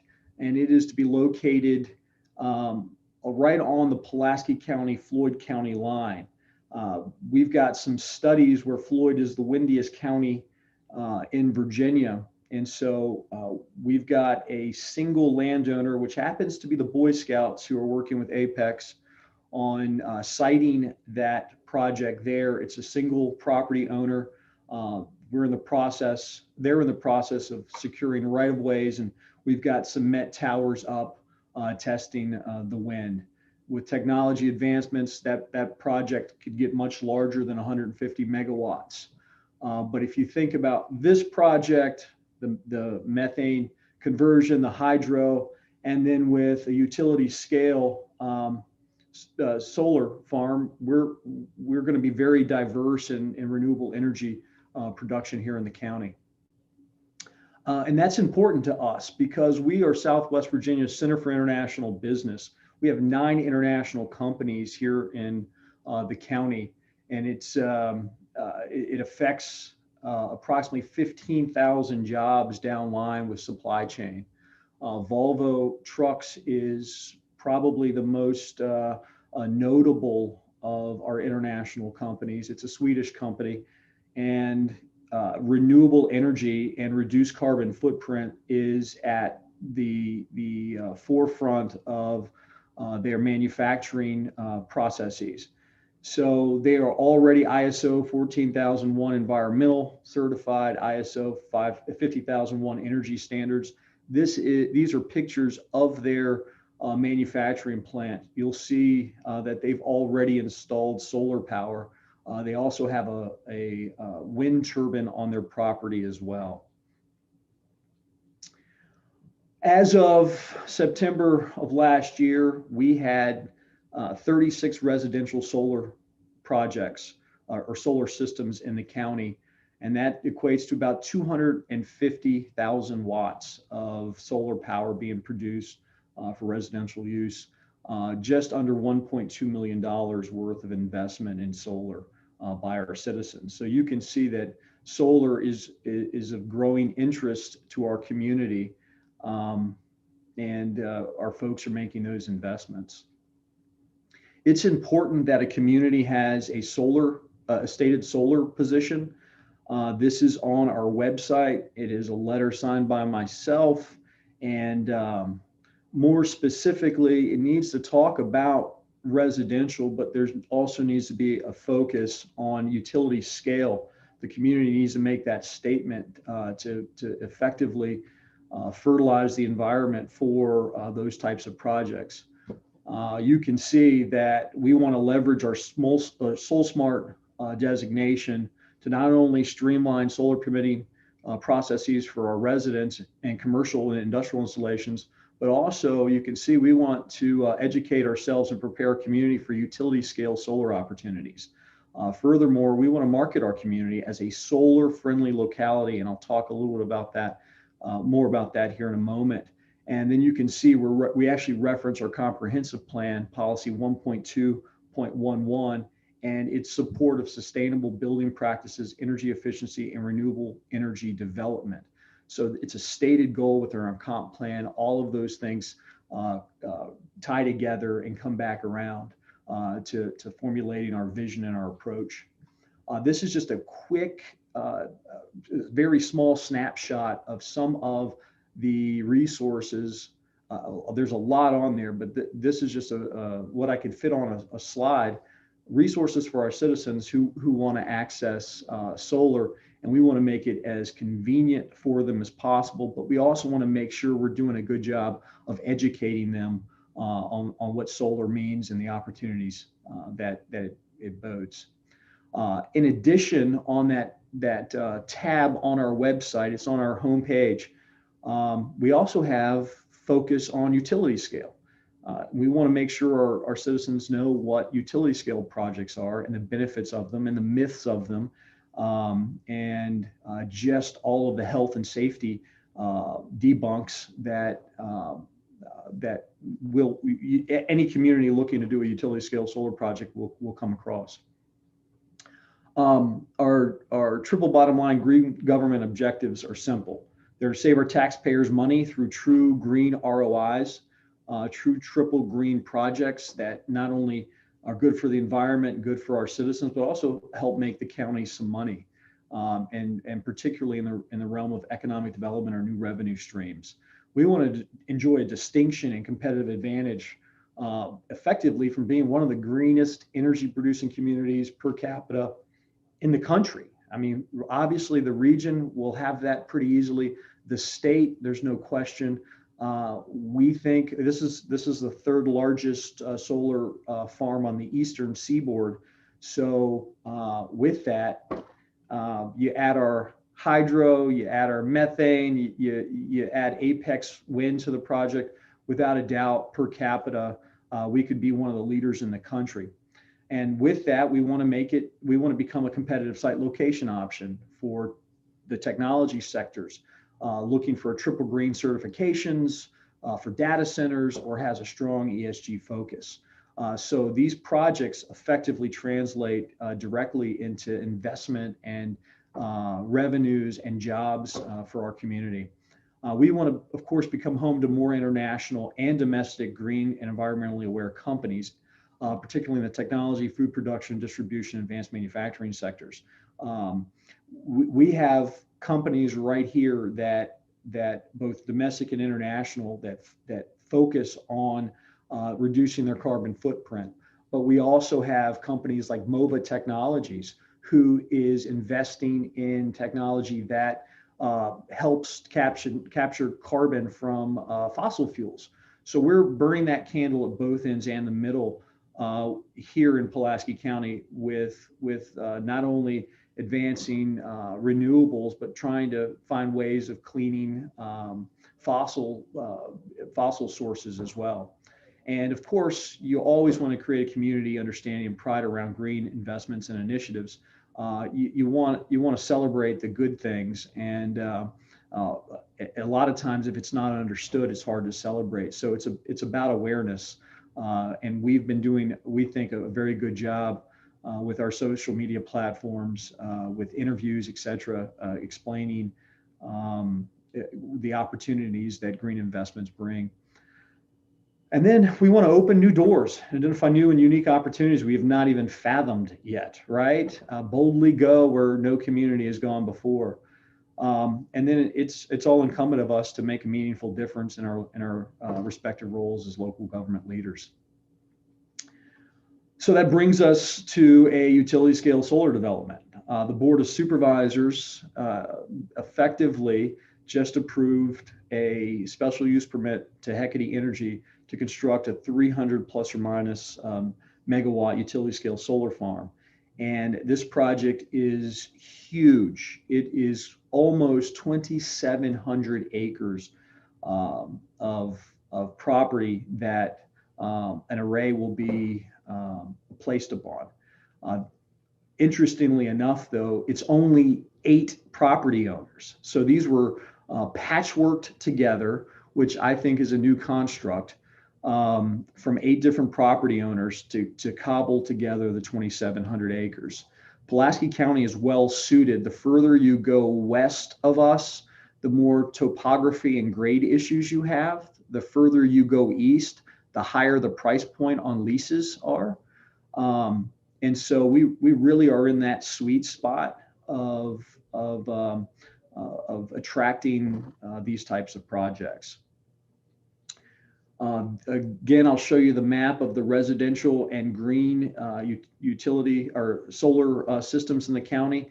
And then when we add the utility scale, this is this is what our map will look like. It's a pretty substantial project.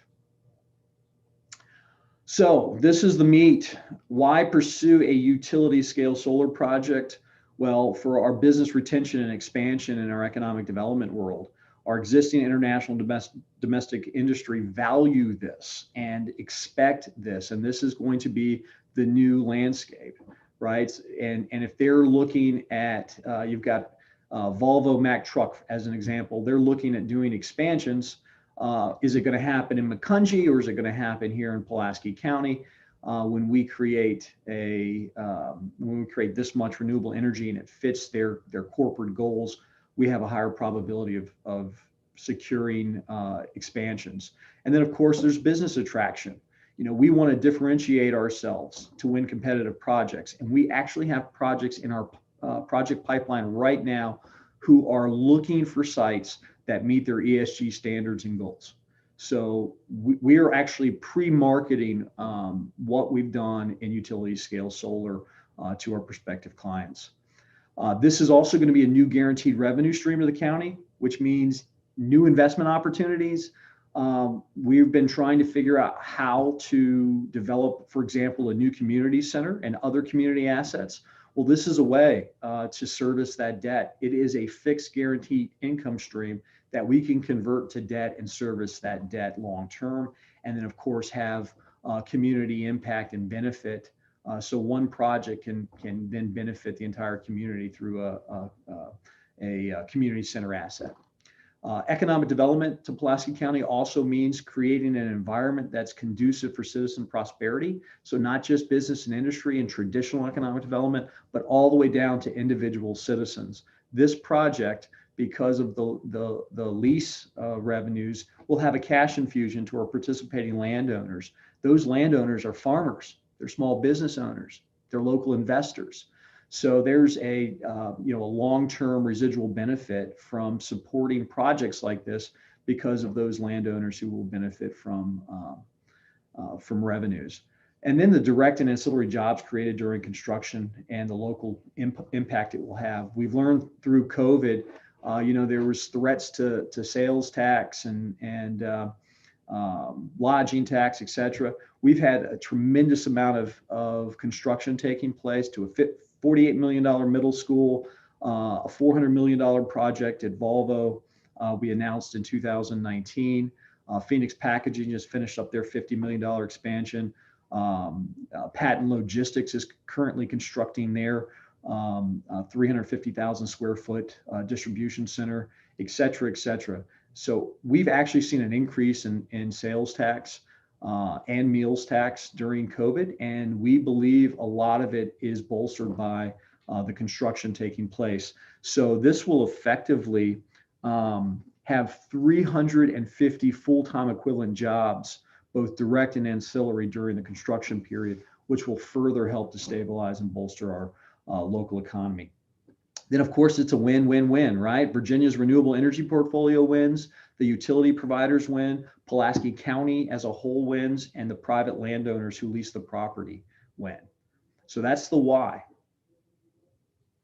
And one of my favorite sayings from one of the public speakers who spoke at one of the public hearings, he quite frankly said, "It's the future." And we know that.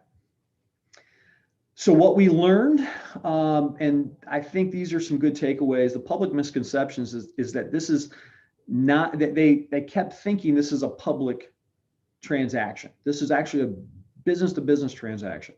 It is a private company doing business with, forgive me, thought I had her on vibrate. This is actually a business to business transaction. There's no public land involved in this project. And it was hard for our citizens to really understand that until we got pretty deep into the public comment period. All of our agricultural zone districts allow utility scale solar farms within them. They only require a special use permit. So folks thought that we had to rezone the property to accommodate this, and that wasn't that wasn't accurate. It only requires a special use permit, so they are allowed within all of our districts. Of course, there's always the fear of the unknown, right? We found out that it's often worse when they get their information from someplace else, and the hyperbole, and so it's important that our developers explain fully what are solar photovoltaics. Make sure they explain and do a good job at the macro level first before they get into the details. They really need to explain to the citizenry what is a utility scale solar project, and then of course go deeper into the details and specifics about the project with the public. This is important. This is a land lease, not a land purchase. There's retention of land ownership. And a lot of the folks in the community, a lot of the folks who fought against the project did not understand that. They thought we were selling away 2,700 acres of Pulaski County, and that wasn't the case. It is being leased, and there's actually going to be a higher level of care on the property with this lease, because the current landowners are still going to own it. So they're going to make sure that the lease and all of the care to the land are very are to the letter of the law, and the leasee is going to be a good steward of the property. You can continue to enjoy farming applications, right? Sheep, pollinators, and with technology and creativity, there's a lot of other opportunities out there to commingle farming with the harvest of sun. A tip we learned from the Planning Commission's public hearing: always continue to evolve the public presentation by addressing in advance all those things you learned, the concerns, the questions during that PC meeting, and then make sure you include that in advance in the Board of Supervisors public hearing presentation, because ultimately that is where the true decision lies. So legitimate concerns you've got to deal with, right? These are the real concerns. The view shed, negative visual impact. We heard a lot of that. That was probably one of the biggest concerns from our citizens. And we've got to make sure that the proper buffering and the proper natural vegetation, all of those things are included and explained in the SUP and in the SUP process. Negatively impacts property values of neighboring properties. This was a concern. We did some research. Our Commissioner of Revenue opined on that. It appears that there is a small hit early on in the project, but the values return within 3 to 5 years following installation of the solar panels. The environmental impact concerns, I mean, they were worried about groundwater and et cetera. Well, there's actually not going to be any, cattle defecating and fertilizer and pesticides and all of those things that impact not only groundwater, but also deep water. So the actual misconception is this would have a negative environmental impact, but in fact, it tends to have a positive environmental impact. The electromagnetic field, we heard all about that. So experts had to come and explain that there really is no risk there. The loss of prime farmland and local farm production is a concern and should be a concern for every community. At the end of the day, though, if these farmers are choosing not to farm anymore, it's going to be something other than prime farmland anyway. And a lot of these folks don't have a succession plan that is going to allow them to continue to operate. And so effectively, this has become their succession plan for retention of ownership and ultimately passing it down to their children. There was the glare effect at the airport and aviation. That was a serious concern because this project's going right next to the airport. We mitigated that through a study, and the airport signed off on it. Loss of natural habitat and impact to hunting was some legitimate concerns from our citizens. And then, of course, the expectation that the county and its professional staff remain agnostic. It's hard to when your job is to advance economic development. As not only the county administrator, I'm the chief economic development officer, so it's important that I continue to advance economic development and create new revenue streams to the county to keep our property taxes low and provide the highest quality of life at the lowest expense for our citizens. So the bad and the ugly. I think I've talked about the good 3 slides ago, so I just want to share the bad and the ugly real quick. Right, the NIMBYs and the NIMBYists, they're there, and they will show up for utility scale solar projects, particularly those of this size. The mentalities, a lot of it was selfish mentalities. We saw some of that. If I don't benefit, you don't benefit, and they actually tried to leverage their support for personal benefit. And I won't go into too much detail there, but you guys have my contact information. I'll be happy to share more directly. Yeah, unfortunately, we're short on time, but are we short on time? But keep going. No, please finish. Yeah, this is. I'm hanging on every word. There was some jealousy and personalities and pre-existing neighborly disputes that showed up in a big way and actually played out during the public hearing. The increases, the cost of leasable farm acreage within the county, right? You reduce the availability. The next thing you know, it increases the prices for them. The loss of ability to personally purchase, to utilize acreage. We actually had folks wanting to buy that acreage and the owners wouldn't sell it because they were leasing it for solar. It removes the acreage for future development and subdivision opportunities. Of course, it limits contiguous property owners from expanding their farming operations onto those properties. Personal preferences and philosophical platitudes. We heard from folks that you would have thought would have celebrated this project, but for whatever personal reasons, they chose to voice their objection.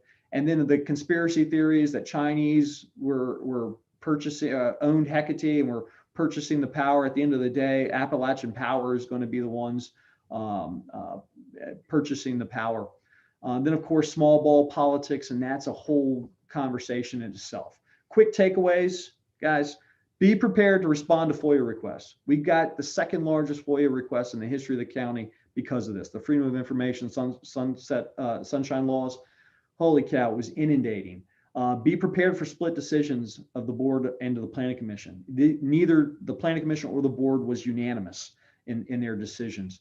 Be prepared for abstentions. In small communities like this, it's hard for there not to be a conflict of interest when you're talking about 2,700 acres on either the planning commission or the board of supervisors. So look out for COIAs, look out for them early.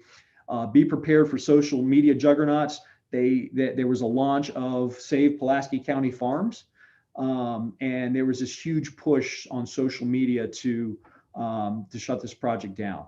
Be prepared for gaslighting effect. Again, we had folks that would have otherwise celebrated solar, but because of some gaslighting, they actually spoke against it. Be prepared for local media's approach. They love these types of things to sensationalize them. And it's a very delicate balance. Always know your role. There's a role for local government and there's a role for the developers. Don't do the developer's job. And that helps you stay somewhat balanced and neutral.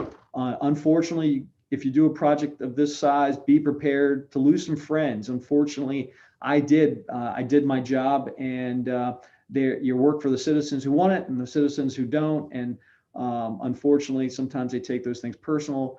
And unfortunately, be prepared to grow some more gray hair. And if you can see this patch right here is from this particular project because it was a tremendous heavy lift.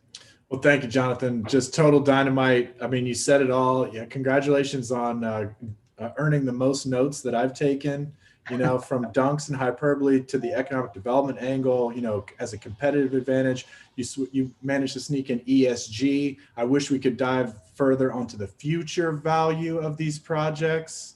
We're thinking about it right now. Oh, some of these going for pollinators cost a little bit extra, but what about think about 10 years from now, the algorithm might be a little bit different on how we're measuring some of these, environmentally abundant and productive spaces. So thank you enough. So we're going to keep very close watch of everything that you're doing. Congratulations. It's a tremendous accomplishment. Keep preaching the word. You're making the business case, and it's so important. And I know that everyone is chasing down the trail that you have blazed. So maybe we'll get you in person in 2022. I think we could do a whole hour on this, and your lessons learned and takeaways are so vital. So thank you so much, Jonathan. Keep up the good work down there. Yep. Thank you. Take good care. You bet. And I really want to apologize to our next guys, but we just made our 5-minute buffer, so they'll still get their time. And it's a perfect segue. Everything Jonathan was just dialing up so perfectly. I know that they were all standing by and listening. We call it the solar work study, but there's Southwest Virginia is kind of the unofficial focus geography of the summit this year. And I want to bring in right now Mr. Will Payne. There's Nick. Everybody knows Nick Collier. Hello. And Mr. Adam Wells. Nick and Adam were instrumental kind of behind the scenes, helping us put, like a lot of people, the tremendous work behind the Solar Summit. And I'm really stoked to give them the stage now so everyone can see and experience, what they're doing. So Adam, let me bring you in first. Can you hear me okay? Yep. Sorry about the Hey, time. Dan. You guys still have till the top of the hour, so forget about that soft break. Take it away. Yeah, thanks, Dan. Glad to be here. Hey, Will. And Nick is actually going to lead us off on this one, so I'll pass it over to him. Oh, right on. Thank you. Sorry about that. Hey, Nick. All right. Hey, good morning, everyone. Let me do a quick screen share here and get this going for everyone. Hopefully that's popping up. Again, I'm Nick Polier.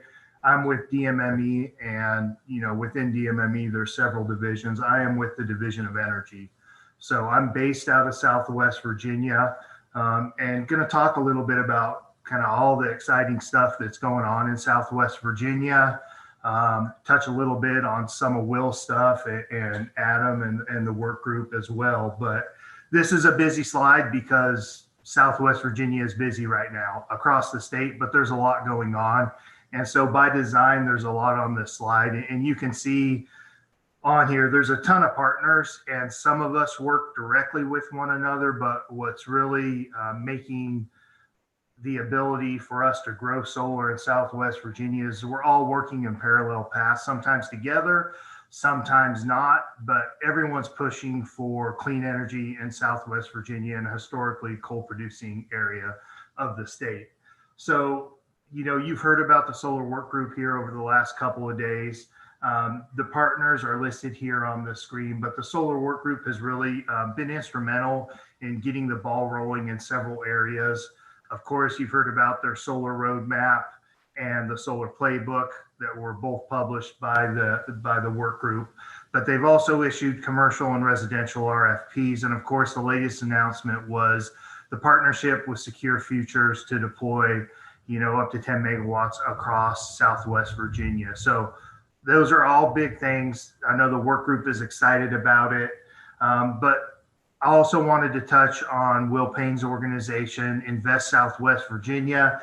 They are an economic and clean energy development organization. They're doing a lot of innovative stuff on formerly mined lands that does include solar. And I think Will's going to talk about some of that, so I won't go too in depth there. But they're another regional leader on a different sphere in terms of private entities working to pursue the clean energy on formerly mined lands and just across Southwest Virginia. And of course, I got to give the state agency plug. Being a part of a state agency, you all have heard, or if you weren't familiar with DEQ's work prior to this year's Solar Summit, obviously they do a lot of work in the brownfields, and they manage the brownfields program. So not only in Southwest Virginia, but definitely across the state. And then from DMME's perspective, we have a ton of programs as well.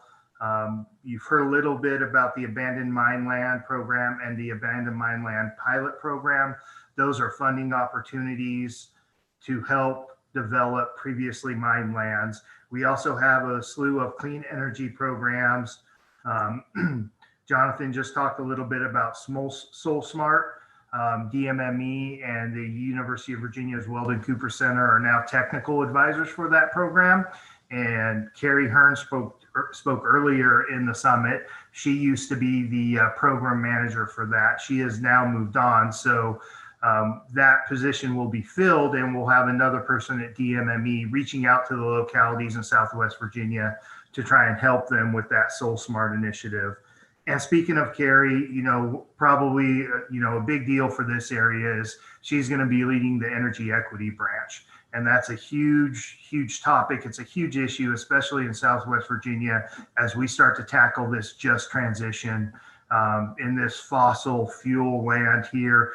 And the desire now to bring on clean energy and realize those benefits. How can we help facilitate a just transition? So Carrie was going to lead those efforts for DMME. So she'll be on everyone's radar if she already isn't. And just quickly here, I'll finish up another parallel effort. You have the Nature Conservancy's Cumberland Forest Project. So that is a great demonstration of how can conservation and clean energy interact. Where is the overlap there? And so that project, and they haven't made any announcement yet in terms of the partnership and the solar deployment that will happen. But when it does happen, that's going to be a big win for the area, and that's going to demonstrate to folks that they're not separate. You can have both at the same time on previously mined lands. And these have been hammered repeatedly over the last couple of days, but the legislative wins in terms of Executive Order 43, which established the 100% clean energy, followed by the Virginia Clean Economy Act, which established a lot of our RPS standards and benchmarks, including the community interest clean energy benchmarks. And then the newest one is our Brownfields bill. DMME is going to manage that Brownfields fund and program. There's a lot of funding benefit that will eventually be available to folks who want to do this Brownfields development. And then another big win was the PPA for non-jurisdictional customers was just passed this last session. So that enables now non-jurisdictional customers, your public bodies, localities. Now it removes a cap on those PPA limits. And, I can think of 4 localities that we've worked with that were hampered by that cap that now have the ability to work to realize those PPA installations. And then we talked, I know Carrie mentioned yesterday and talked at length about the shared solar. So all of this is big wins, not only for the state, but it's big for Southwest Virginia. And it's all happening at a time where the Solar Work Group, Invest Southwest, DMME, DEQ, all have these irons in the fire. And hopefully it's coming together at the right time. And we're going to start realizing some of these things that we've been talking about. So I'll stop there. And, I touched on some of the stuff. I know that Adam and Will are going to go a little bit further in depth.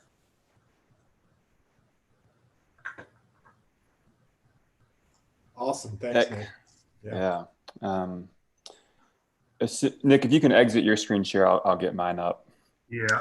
While you're doing that, I've enjoyed slipping in some fun slides to my slide decks here lately to deal with Zoom fatigue. So everybody get ready for what's coming. You won the day yesterday. I can't wait to see. I have no idea. Okay, let's see here. Multiple people, I don't know if you watched all day, but multiple people referenced your slides later in the day. It was great. Good work.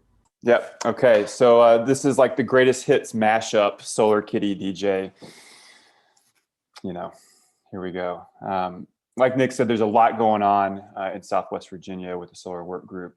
Too much to mention in the 10 minutes or less that I have. So I'm just going to really do like a greatest hits rolling on here. So here we go. So for folks who haven't heard, the Solar Work Group started out of a conversation in a breakout room in the 2016 Economic Forum in Southwest Virginia. And it really started with the central question of how can we use the development of a locally rooted solar industry as an economic catalyst? And so from day one, what's that, 6 years ago, up to now, it's really rooted in those economic terms, bringing jobs and investment to the region. Nick mentioned this a little bit already, but in terms of the structure of the work group, we've got a 3 co-convener leadership model with UVA Wise, Appalachian Voices, and People Incorporated as the co-conveners. And then planning team members, Pale Blue Dot, Southern Environmental Law Center, the Nature Conservancy, DMME, and with facilitation by Dialogue and Design. We have bi-weekly planning team meetings and then quarterly meetings on specific topics that are open to the public. Our next one is in the evening on March 31st. It's all about energy efficiency targeted at community members and kind of the residential level. Anybody's welcome to join these meetings. It's a wide open door policy, and our planning team is governed by a consensus decision-making model. Here's our mission and vision. I won't read these to you, but you can see if you do read them, they're all about energy equity and using solar as an economic and social catalyst.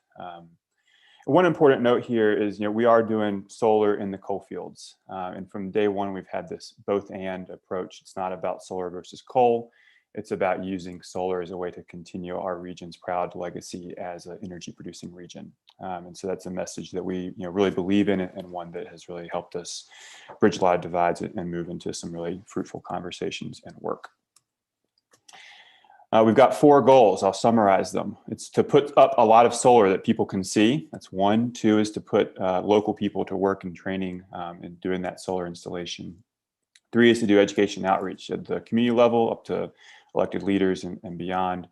And 4 is to make Southwest Virginia specifically and the state as a whole more solar friendly. So over the years, we've done just a ton of work in all 4 of those goal areas. I'm just scratching the surface here in my time today. But we've got a great website, swvasolar.org, that has the history of all the work that we've done and a lot of great resources for folks interested in our work. So a few highlights along the way. In the very beginning, we got a ARC, that's Appalachian Regional Commission Power Grant, to do the solar roadmap for Southwest Virginia that was accompanied by an economic impact analysis. So since we were framing everything in economic terms, we had to have a really good answer for what is the economic possibility, what's the opportunity here, both in terms of dollars and cents. How much money could the region save from energy savings from solar? How much money could we attract in investments? And then with the roadmap, it was really about putting dots on the map. It's saying, these are, we were calling them ambassador sites that would be ideal candidates for solar, both because of their siting and the energy savings, as well as just being high visibility, high traffic areas. Nick mentioned this. These are more recent reports that just came out at the end of last year. The solar playbook, we had a session on that a couple of days ago that really went into the question of how do we, looking at the county level, how do we streamline utility scale solar and make sure we maximize local economic benefit specifically looking at solar on mineland and brownfield areas. That came out at the same time with this accompanying solar manufacturing analysis, which asked the question, what, if anything, could we make in Southwest Virginia along the solar supply chain? So a lot of our work had been focused on development, putting panels on the ground, but with the region's strong manufacturing legacy, we wanted to see if we could make anything, if there would be a there. So long story short, with that one, is we looked at the whole spectrum, and the greatest opportunity by far was in the energy storage and electrification market, both as it relates as a necessary component to bring solar online, but then also as kind of an individual market, just with the broad movement to electrification in the infrastructure and transportation sectors.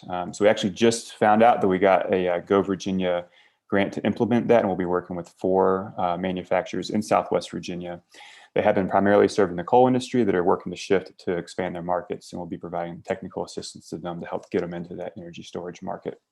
So really excited about that. It's hopefully going to create hundreds of jobs in the region around clean energy. Do a time check here. So we've already talked about SolSmart. Nick mentioned it in his overview. This was a major theme in our session on Wednesday.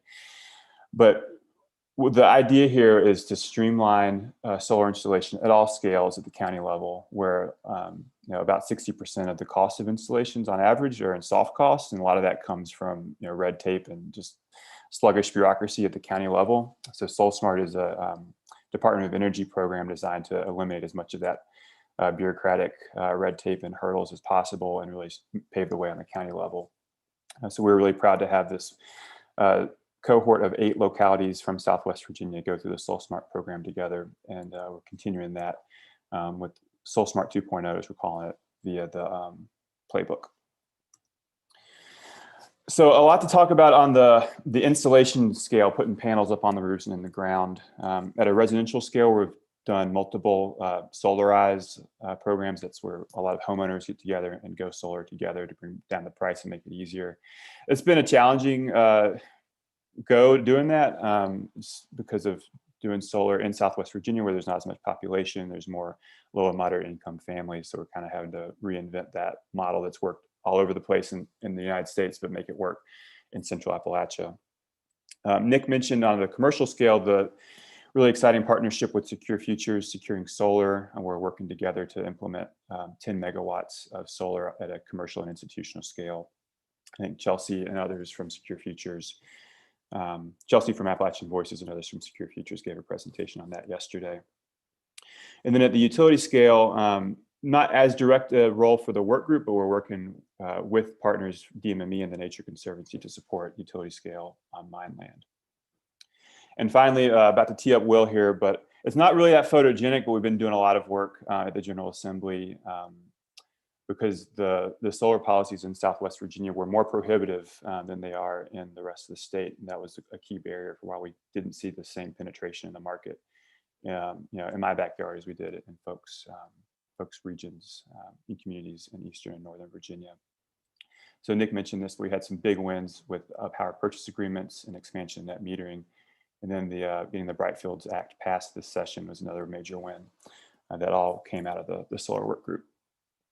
Whew, so with that, I'll clear the dance floor and pass it on to Will.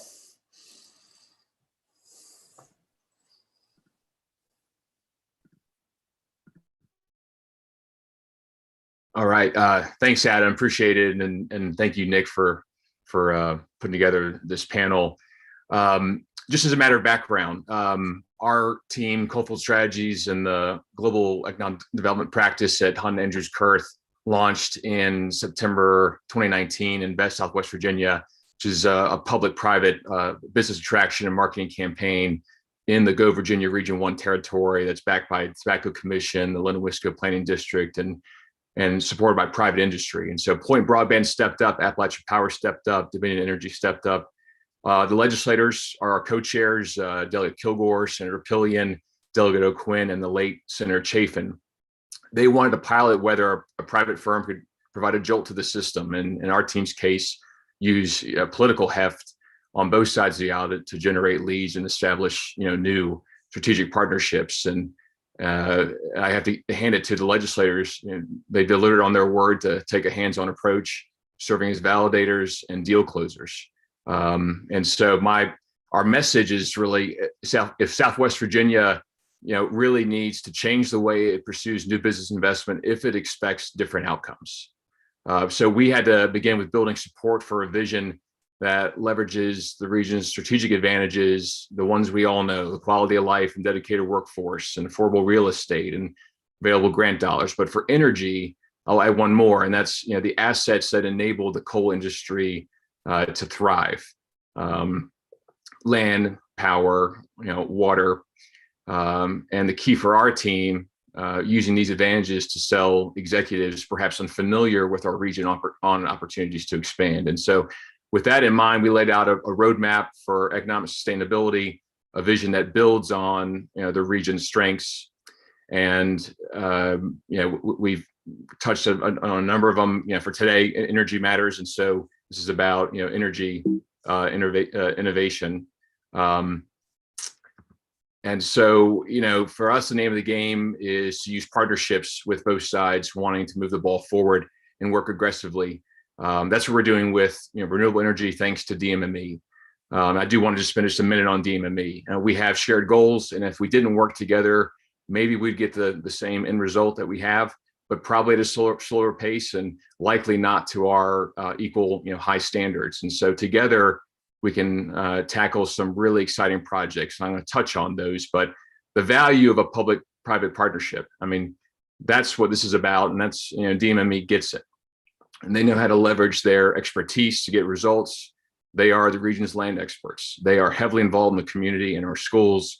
They are essential to unlocking the region's potential to reinvent itself.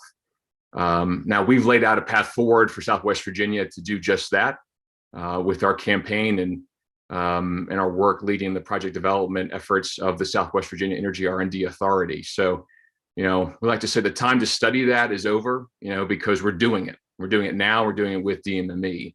And I can't thank enough, Director John Warren, Chief Deputy Jennifer Palestrant, Division Energy Director Al Christopher, Director Administration Will Clear, the whole team in Southwest Virginia, including those on this panel today, Nick, Daniel, and Carrie. And the same goes to DEQ with events. So I've got 3 slides on our projects, but first acknowledgement. Obviously, this is the Virginia Solar Summit. While I'm not talking about solar per se, we absolutely see solar as an attraction tool and as a perfect pairing as we work with prospects and the utilities on energy and just economic development projects in general. First, so Project Oasis. We sought third-party validation for Go Virginia Region 1 to become a location of choice for data centers based on industry-backed power and broadband infrastructure requirements. Thanks to the Nova Technology Council, the Data Center Coalition, utilities, and broadband providers. They were all in. The result was we identified 6 sites suitable for a 36 megawatt hyperscale data center and 4 additional sites suitable for a smaller data center up to 10 megawatts. We asked, what can Southwest Virginia offer that perhaps no one else can offer, at least in Virginia? What can be our unique attraction tool? And the answer is we have hundreds of inundated mine cavities in the region. They're enormous water resources. We're talking billions of gallons of water. The concept is that most of that mine water is anywhere from 300 to 800 feet deep, maybe deeper, and maintains a constant temperature of 51 or 52 degrees. You can circulate a limited amount of water to cool a data center while maintaining the integrity of that mine. We worked with PCCI in Alexandria to design a mine water cooling system that would save more than $1 million annually in electricity costs and municipal water purchases. And of course, solar would be a great complement to this technology and an attraction tool for additional data center investment in Southwest Virginia.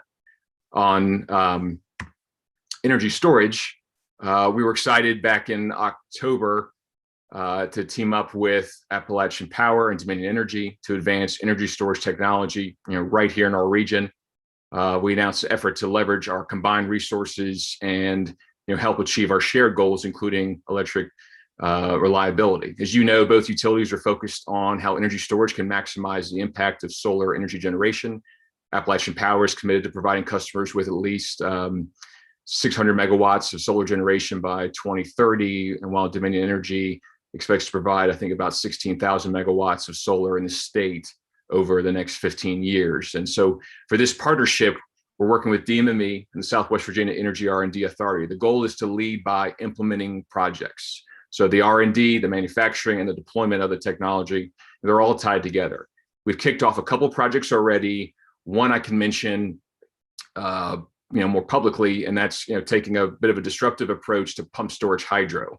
On our website, you can check it out. Project Energizer is a small-scale modular system that can be deployed with very little land disturbance, made from off-the-shelf components. And by pairing this system with wind and solar power generation, our region has the potential of deploying a small-scale, affordable, and proven baseload renewable energy solution.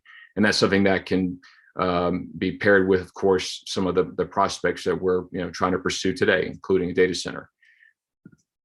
And the last project, Project Innovation. So this is the brainchild of world-renowned scientist and Virginia Tech Grand Poobah, Dr. Mike Karmas. It's included in the charge given to the Southwest Virginia Energy R&D Authority. The concept is this: create a first of its kind energy park operation in the United States that will host entrepreneurs and companies interested in studying, perfecting, and ultimately commercializing their ideas.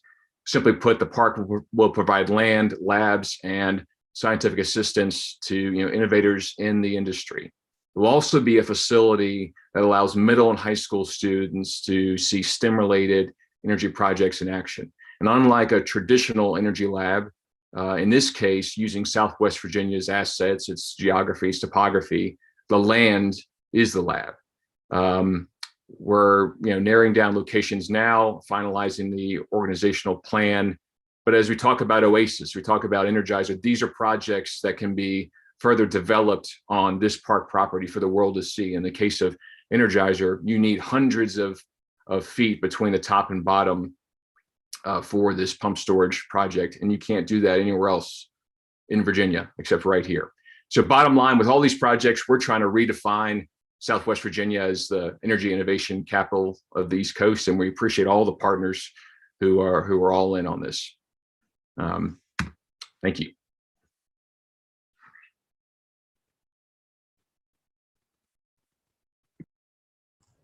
Awesome. Thanks, Will. We've got some, if you want to, you guys still finished on time anyway. Man, we've got some stars. And Will, that was awesome. I really appreciate everything that you just put down for us at the audience there. So we've got, if you want to stand up, take a quick break, we're going to reset at the top of the hour, 11 a.m. Eastern Daylight Time now. You're all getting up a little early this week, but we do appreciate it. So Will, Adam, Nick, you guys can come back into the conversation. Let me check for questions. Or did you guys have any other, Adam, did you have any final thoughts in our bonus time? Or did you go, did he get up for a cup of coffee? No, I don't need any more coffee. Isn't that clear? Oh, you were smooth, man. You guys were all great. Yeah. Very smooth. Yeah. I'm good. Yeah, Nick, I'll echo what Will said. Thanks for what you guys are doing. I think I keep saying it, but it's worth repeating. What's happening at DMME and DEQ, and really all the interagency efforts at the Commonwealth is super impressive. And I think people that are still dialed in on day 3 here are catching it later. Professionals already know, but you guys are really doing things the right way. And one of the reasons I was so excited to participate in the summit this year was to continue to put your work out front and forward. That this is really repeatable stuff. And Will, your presentation is so relevant to so many people out there right now. All the work you guys are doing.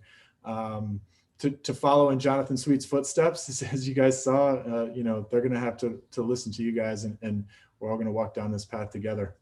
Let's see. Drop some questions in the chat for these guys. We got Nick coming back later, we know. Stay tuned after lunch. We're diving into Brightfields 300. I'm really excited about that.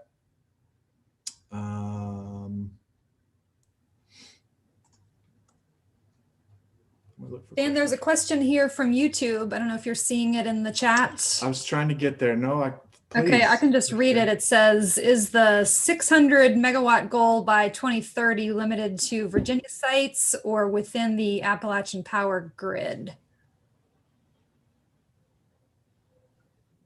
I know I said that, and I'm gonna have to punt on that because I am unclear, but I believe it's Virginia. Yeah, I'm pretty sure it's Virginia, Charlie. Here. Thanks, Charlie.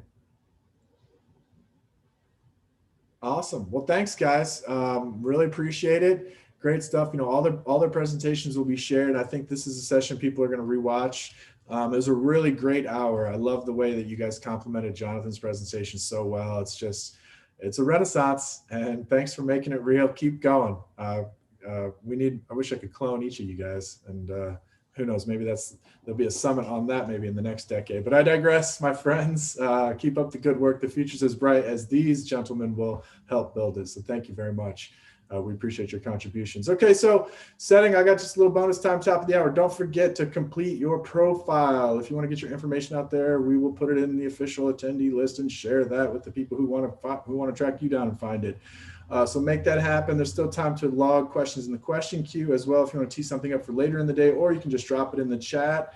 And I'm going to go ahead. Let me drop a very important question right now in the chat. You know, because we could show you something today or not.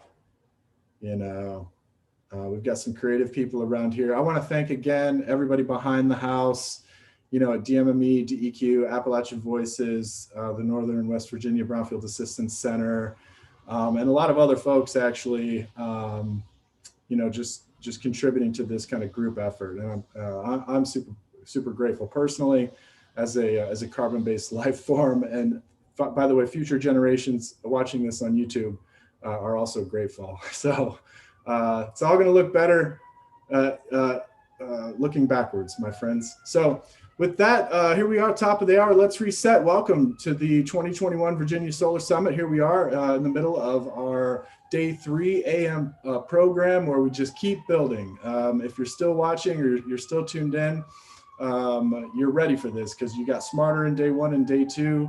And we keep building, we keep introducing. It's just a never-ending stream of solar stars, redevelopment experts, economic development pros, and agency folks. I want to reintroduce Mr. Michael Skiffington, who you met yesterday, and he's coming back again. He's there at DMME. Thank you, Michael. And I see Ms. Kim Hodge. Hello, Kim. You guys both look great. How's your sound? How are you guys feeling today? Pretty good. It's a little rainy, but we're all right. Doing good. All right. Well, good morning. Morning. And do we have everybody? Yeah, Frank is also here with us. Yes, good morning. Frank Johnson is here. Oh, good. I have a funny screen here, unfortunately. So my videos are all kind of weird, but good morning, Frank. Okay, thank you so much. I'm glad you can hear me and glad to be here. Hi, Mike. Hi, Kim. Hi, Frank. All right. Yep, you sound like we're on radio, Frank. It's perfect. Thank you so much. Okay. All right, who wants to tee us off? I think that's me, but Michael has the presentation, right? Awesome. Team effort. We love the collaboration. So hi, everyone. Thanks for joining us today. My name is Kim Hodge. I'm the Director of Sustainability at Washington and Lee University. I'm here to talk to you, or we are here to talk to you about the Virginia Natural Resource Leadership Institute Policy Action Work Group on Solar Siting, an exercise in equitable collaboration and rapid innovation cycle. And the key word here is rapid, and you'll see in a few minutes how quickly some of this work came together. But Michael, do you want to? Thanks.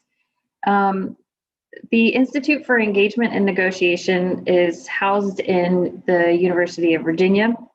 They've been around for 40 years, and 20 years ago, they decided to build a program called the Virginia Natural Resources Leadership Institute. And when they did that, they started recruiting folks from around the state to train in facilitation and collaboration and conflict resolution skills.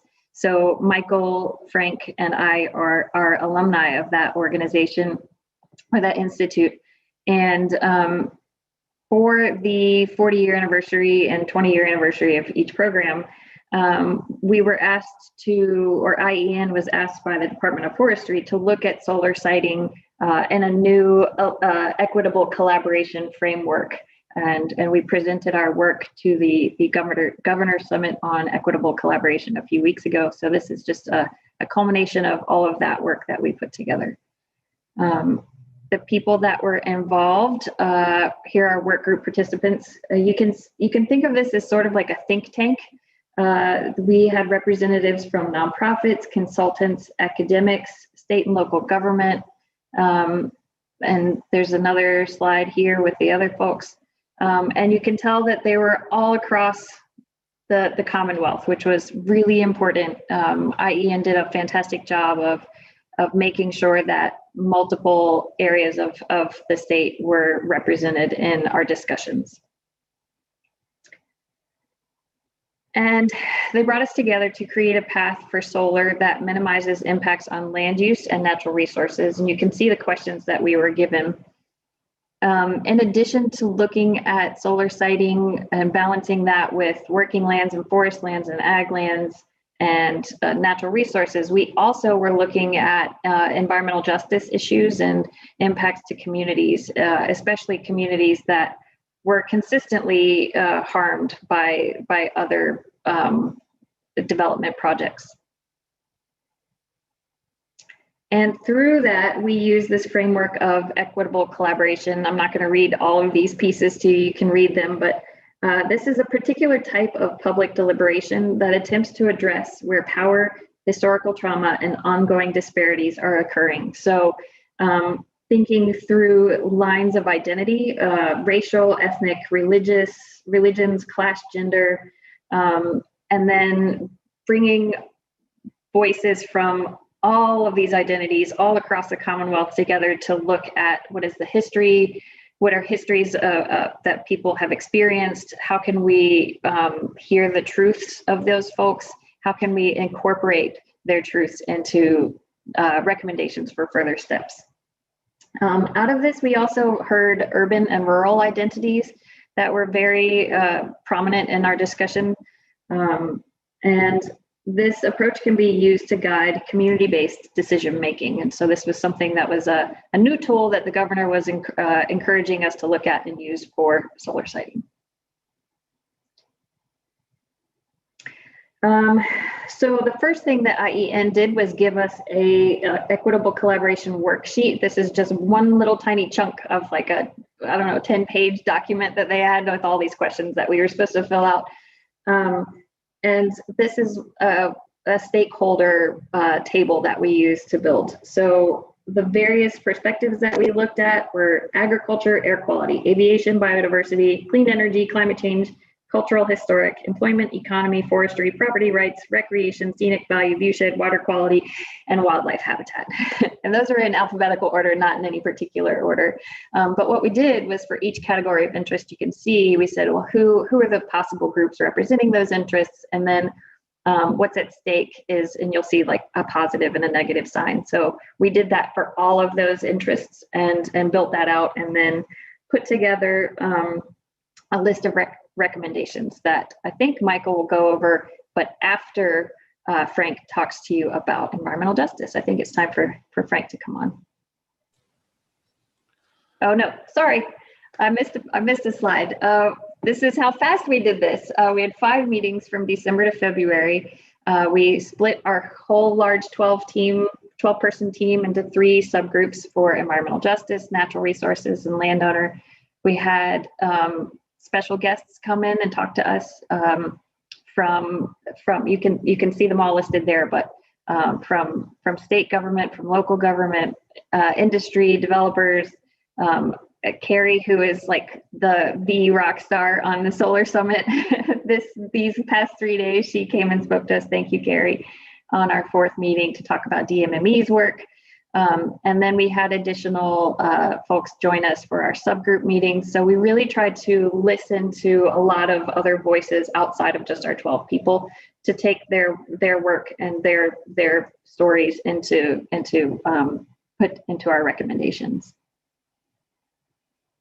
And then we built this shared goal out of all of our discussions to best ensure the balanced and equitable development of solar energy to meet Virginia's clean energy goals while incorporating environmental justice, protecting Virginia's natural resources, addressing land ownership concerns, and supporting local economic benefits. And now I think is actually Frank talking about environmental justice. Okay, thank you so much, Kim. I appreciate that. And again, good morning to everybody. I'm going to give you about 10 seconds. Just take about 10 seconds to just absorb and read this slide, and then I'll come on and explain some things. So just go ahead and take about 10 seconds just to read and absorb this slide.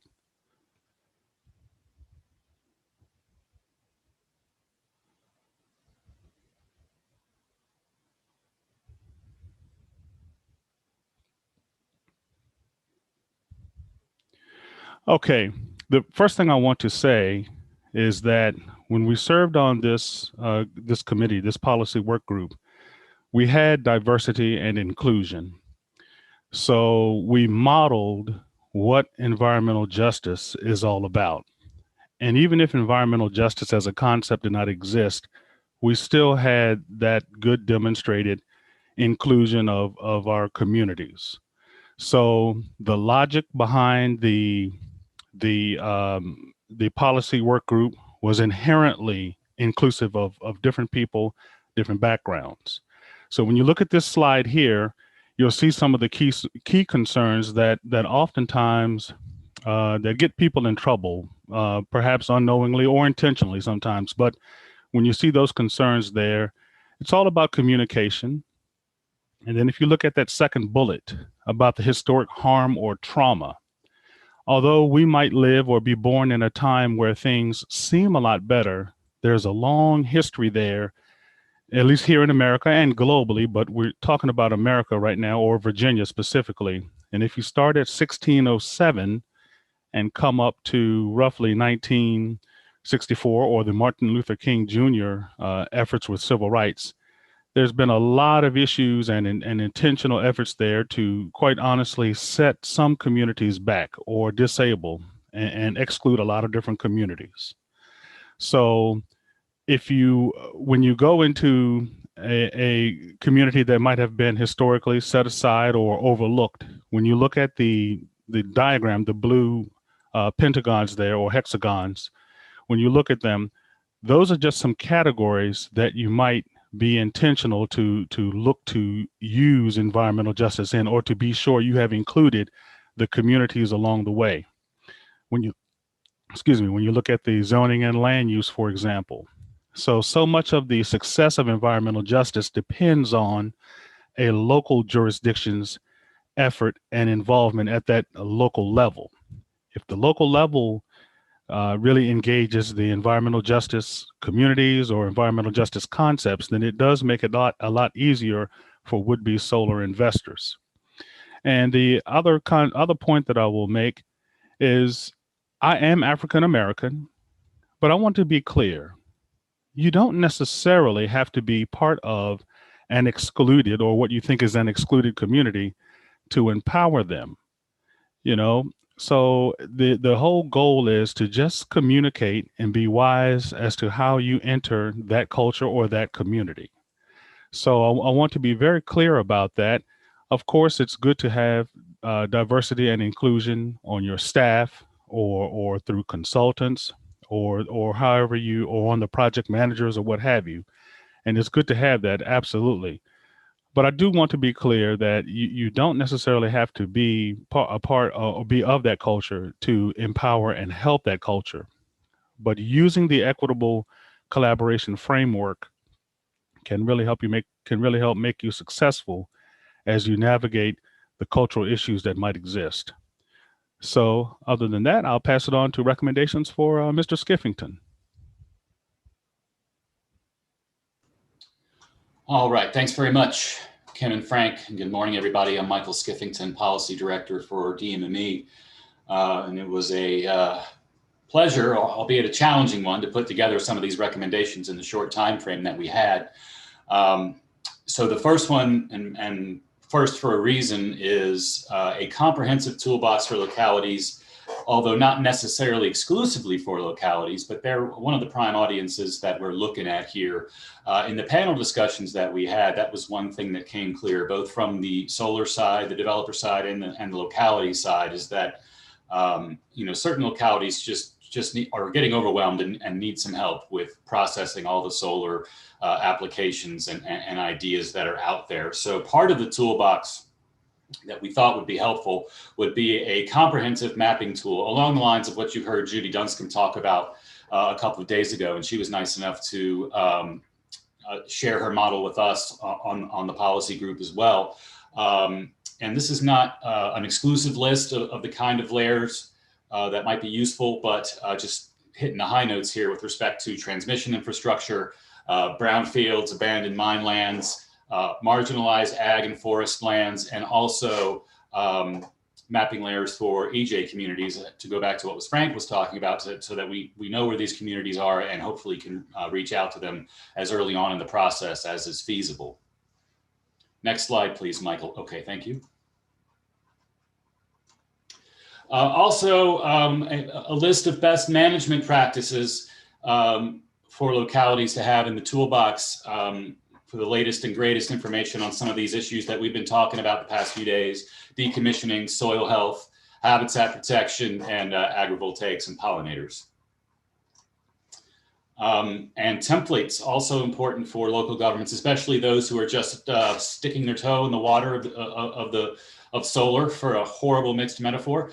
Model ordinances and siting agreements, especially, that have come into play with legislation that passed last year and was expanded this year to include storage projects, and also the applicability of siting agreements to be now statewide as opposed to just in eligible opportunity areas. SUPs, CUPs, outreach and education strategies, including EJ principles, and that's really important to have. The templates contain the appropriate emphasis on equity and environmental justice issues for the reasons that you heard from Frank. And finally, just standard maintenance agreements and cost benefit tools. Other recommendations we had for the folks who work on the work group, who work more involved with stormwater and E&S than I do, they were quick to point out that the existing standards that exist really don't take climate change into account with respect to the havoc that is wreaking on storms, making them more severe, making them more frequent, and the standards haven't kept up. So the work group recommended maybe forming a statewide TAC, Technical Advisory Committee, to look at that and evaluate whether or not it would be appropriate for utility scale solar sites to be kind of the a model to look at, where we might want to look at enhancing stormwater and E&S standards to more accurately reflect the impacts of climate change. Near and dear to some of y'all's hearts here will be a policy that prioritizes and incentivizes previously developed project sites, as that term is defined in the Clean Economy Act, which does include brownfields and goes even further than that, and other marginalized agriculture and forest land for utility scale solar sites. And we're also suggesting a wide stakeholder group to look for potential funding opportunities to offer recommendations. We've heard a lot the past couple of days about the brownfields bill that DMME will be administering, and hopefully we'll be receiving some funding down the line.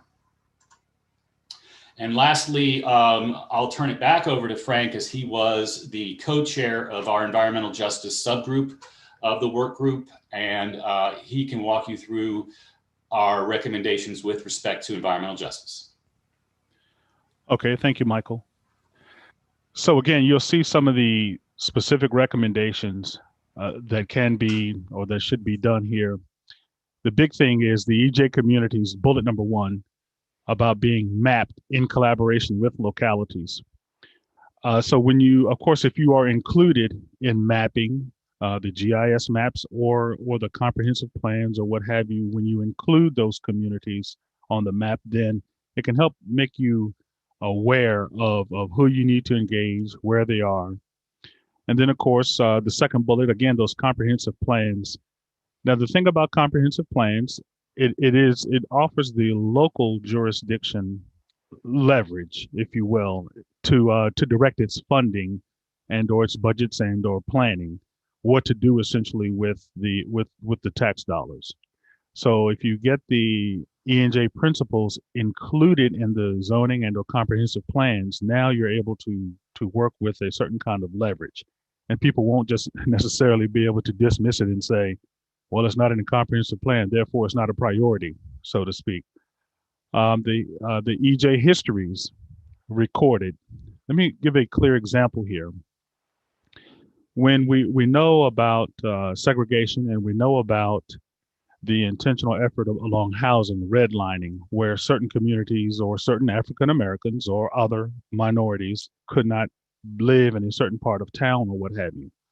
So you find different clusters of people located in different areas.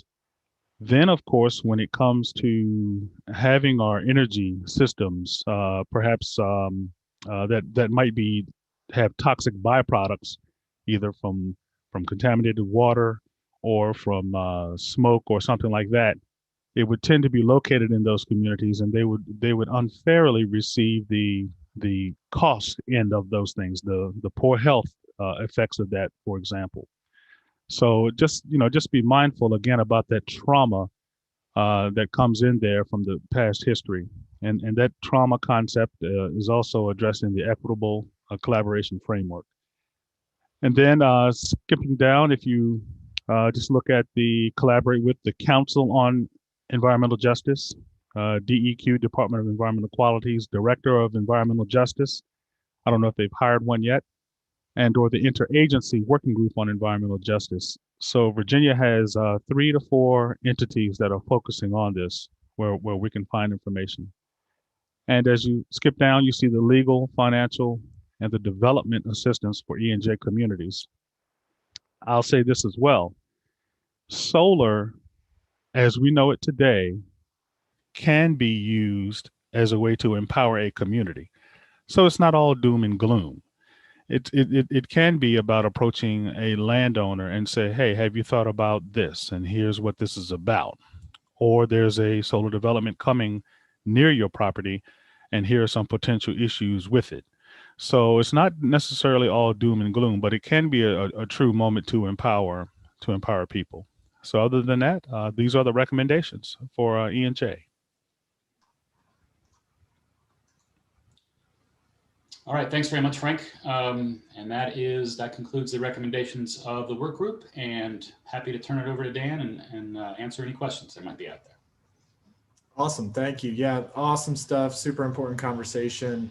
And throughout this summit, we've talked about getting this land use cycle right. We've had booms in the past in this country for 500 years, and most of them didn't work out very well for everybody. We just heard mention of, redlining, and there's talk, green lining. And I don't want to see, just my personal opinion, I don't want to see a race for quality of place. We should have quality of place everywhere, because we know that this stuff works. Water without lead in it works. If there's trash on the streets, it has mental health impacts. There was a great study. I'll just interject this quickly. We've got a lot of time for questions. Drop them in the chat, please. There's a great study I read in JAMA, the Journal of American Medicine, where they did a vacant lot study in Philadelphia, and they did minimal interventions basically on the vacant lots. They either did nothing, they spent $1,000 to pick up trash and mow it one time, or they spent $3,000 to maybe plant a tree too, or put a little bush in. And the reported incidence of mental health in impoverished communities, the delta was 78% before and after. So after you just picked up the trash and mowed the vacant lots, people walking around just felt better, literally felt better. And obviously here at the Solar Summit, we're talking about much grander things than picking up trash, but there's still a lot of low-hanging fruit, to use a positive metaphor here. And I feel like the renaissance, our built environment renaissance, has only just begun. So let's get to some good questions. Let me try to get over to my big question document. I think Carrie's still with us.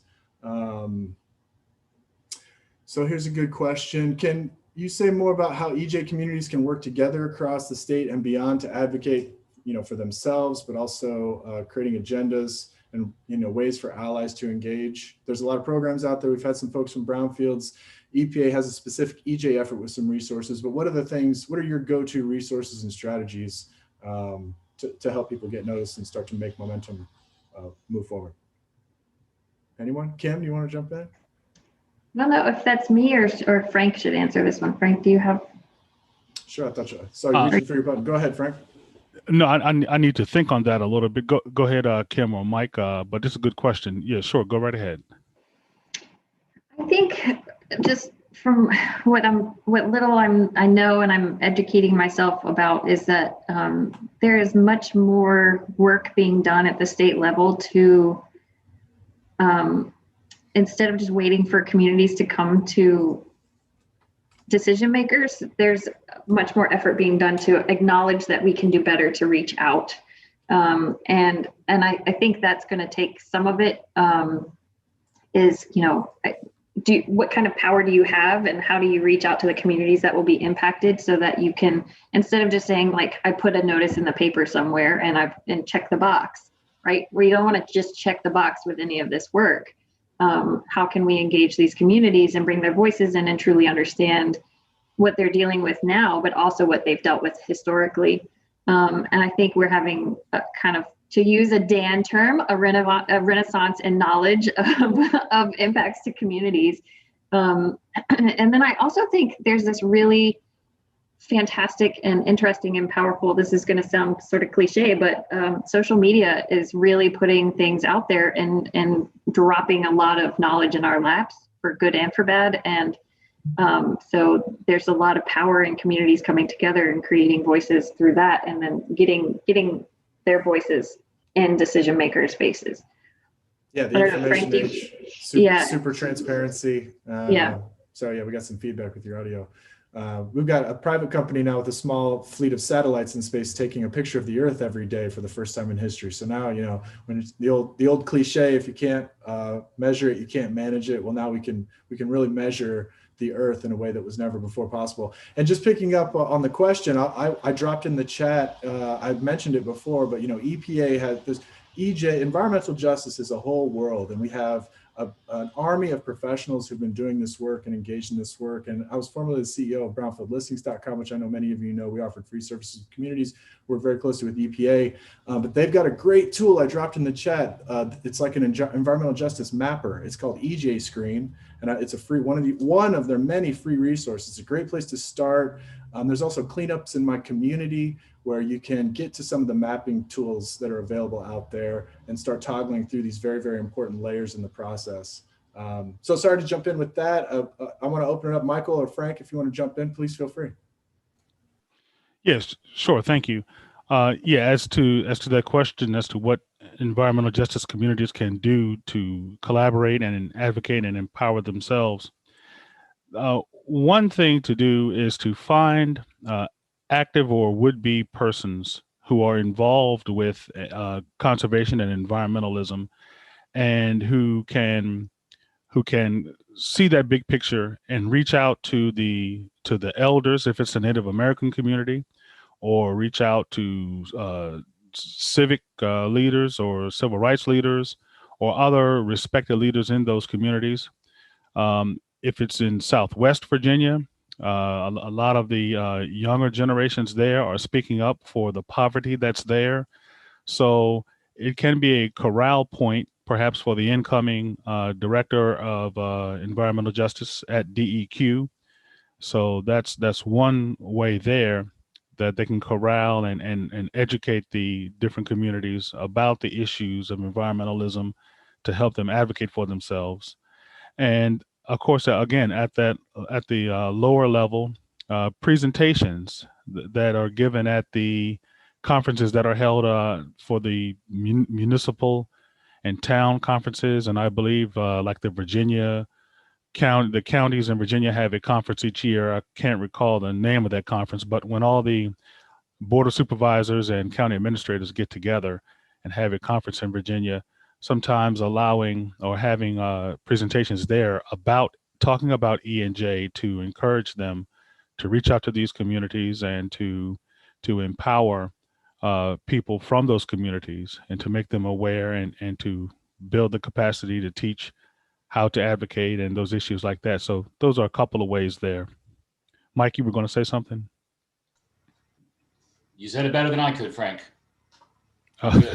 Okay, thank you. Yeah, I think that's great. I'm just sensitive to the bottom of the hour, I think. Let me just check the schedule. Yeah, so, you know, it's something that as a practitioner, as an attorney, you know, putting the due diligence up front, for many, many years, I've preached the gospel of proactive diligence. And it starts with the community, and it's now more important than ever. And that's my mantra to developers, but communities too, because of social media and other things. It's easy to put your plans together and get them out there. And you don't be shy. Get your wants, your desires, your needs, everything to the private sector so that they can absorb it on the front end, because you might be surprised. Developers are starting to think differently. Developers are willing to work inclusively, especially if they know going in what that community wants. And we had, I can't remember who it was yesterday, I apologize, I should give him a shout out, because he was talking about, you know, putting these things right into your comp plans. And if you're at the municipal level, you know, that's the kind of goal, like, wow, we know exactly what the community wants. And in their first meeting, they're probably going to come in and at least have some plan to address it. And the community's either going to like it or not. And I like to tell people, you know, these days going forward, you're either going to deal with the community first or last. And the former is much better than the latter, because if you're dealing with the community last, it probably means you waited too long and the whole thing is blown up, and sayonara. So any quick final thoughts? 90 seconds left. I'll just give each of you the opportunity. Feel free to pass though, because you've done well in this session. Thank you. I just thank you for the opportunity, and thank you to my team. This is our last presentation, and I've just really, Michael and Frank, thank you so much. Thank you as well, and I appreciate everybody. The only thing I'll add is that as part of our charge, we'll be submitting these recommendations to the Secretary of Agriculture and Forestry, who is sort of our client agency on this, and we'll see what action they want to take from there. And if there's anything else anybody has any questions about, feel free to reach out. Thanks very much. Thank you all, and we'll be sharing all their materials, and I think some bonus materials too in the knowledge binder. This work will continue. In 2019, we felt it was important to draw a circle around this issue. We had a specific breakout session on opportunity zones at that time. We're really happy to feature this session today. It's a topic we'll feature again, hopefully with more time when we get back together in person for the 2022 Virginia Solar Summit. And of course, as you've seen right from day one, it's all about collaboration. We just have to by necessity. The degree of difficulty is higher and the opportunity is bigger, and it impacts everyone, and we're saving the planet. So anyway, speaking of that, now it's the perfect, I feel like our palette is ready to kind of dive in and make it real. We're very fortunate to bring in some folks who know a lot about this, and they've done a lot of work in the region, bouncing around different communities, different types of sites, even some of our exotic real estate properties, the lions and tigers and bears. Oh my, without further ado, I want to introduce Frank Decker and Tom Garrett, both from NCRE. Hey, good morning, gentlemen. How are you? Dan, well, thank you. Good. Good morning. Good and sounding good. And Frank, I really like your background. Good stuff. Better than mine. I printed mine out there. They printed it out for me today. Thank you very much. Okay, so yeah, I really, this is your guys' time. I want to hear from you. I know you've got some material for us, and you're going to help us make it real. But you guys I like you guys, especially because you think big too. You've been blazing this trail early on. You've gone down a lot of these roads, jumped over a lot of pitfalls and whatnot. And I think that our audience is ready after a couple of days to absorb your experience and learn a tremendous amount from it. So thank you for joining us today. Thank you, Dan. I'm going to start out this morning, and it's an honor to be here. I want to thank you, Dan, for sort of closing the comments on the last session by talking about, I think I can quote you, you either think about the community first or you think about the community last, because it's a wonderful segue into sort of my comments. And I really just want to introduce Frank. So let me start out with this. In a summit filled with scientists, full of people who know lots of stuff that I don't know, I have to get back to my inner history major. So I'm going to start everybody out with this sort of illustration, this metaphor of where we are. December 16th, 1903, the laws of physics were the exact same as they were on December 18th, 1903. Now, if you're a nerd like me and you know history, you know what happened on December 17th, 1903, but let me go for just a moment first. For about 2,000 years, based on recorded history, human beings had been attempting to fly, but never before December 17th, 1903, was human-powered flight ever achieved. Now, the laws of physics didn't change, so that means that the concept of human-powered flight had always been possible, but had never been achieved because we weren't doing it right. So December 17th, 1903, the Wright brothers took the study of so many efforts of so many people, of so many backgrounds across the globe, and applied those lessons and flew at Kitty Hawk, North Carolina. 40 years later, during the Second World War, the United States alone was producing almost 220 aircraft a day. In fact, produced 300,000 aircraft to smash the Nazi menace and the Imperial Japanese oppressive regime. So what had been perceived by many to have been impossible became not only possible, but a tool that was used to confront a global crisis and conquer that global challenge. And so the metaphor here, obviously, for you English majors, kidding, is that what solar does is what flight does, that for so many years, people have appreciated the power of the sun to help us grow our crops, to warm our faces and give us vitamin D, etc. But never, never until relatively recently on the continuum of time was it possible to power our homes, to heat our homes, to drive our cars, etc. And that's where we are. And that is such an exciting reality. It's such an exciting thing to be a part of. And it's really why I'm excited to be working with North Carolina Renewable Energy with folks like Frank Decker.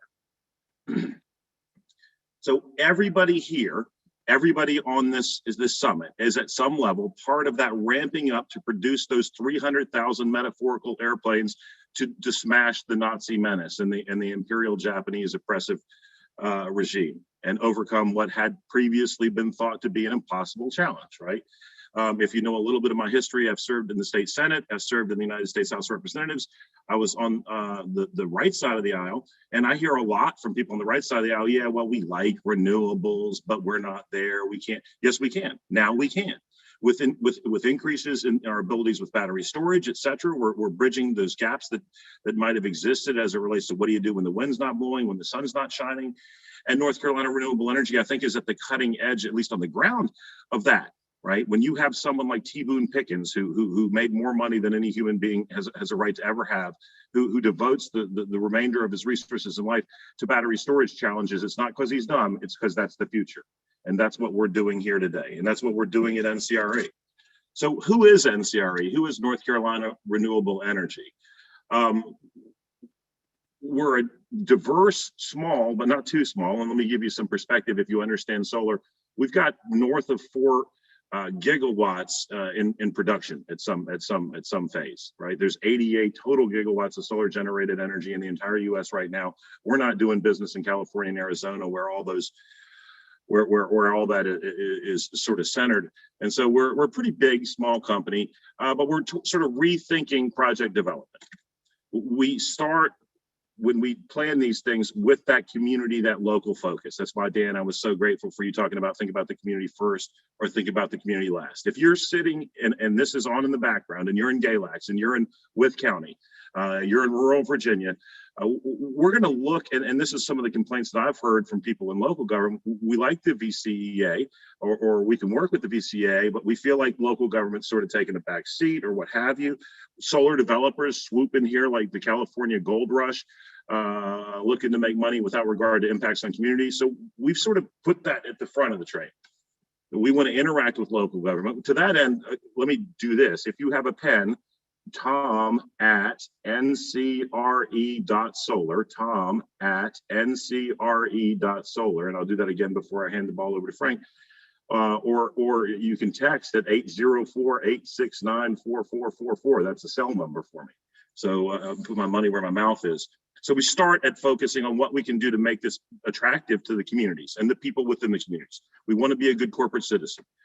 We want to be a resource. We want to be a free resource. If you have solar projects that you're contemplating, that you're looking at in your communities, again, tom@ncre.solar or 804-869-4444. Sorry, spend some time in the Army. Army speaking style is tell them what you're going to tell them, then tell them what you told them. So I apologize for the redundancy. And secondly, who is NCRE? We're a team of remarkable professionals. I mentioned diverse. I think, probably close to a third minority, Latino, and African American. I think we have as many women as men. We might have more. I haven't counted.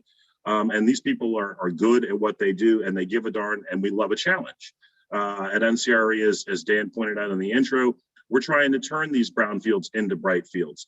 We're trying to take a holistic approach to power development and generation. So things like pollinator considerations, et cetera, overlaying agrivoltaics where there's a community heritage focused on agriculture, et cetera. These are things that we discuss when we're talking about how do we take this project from point A to point B, and we're responsive. Again, I wouldn't be giving out 804-869-4444, a number where you can text me if we didn't want to be responsive.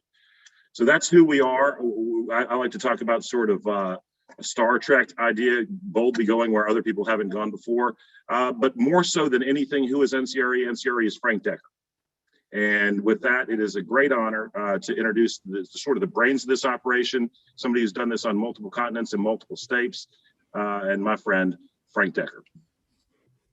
It's definitely a team effort, Tom. Thank you for the introduction. Kelsey, can we throw up the slides, please? Thank you so much.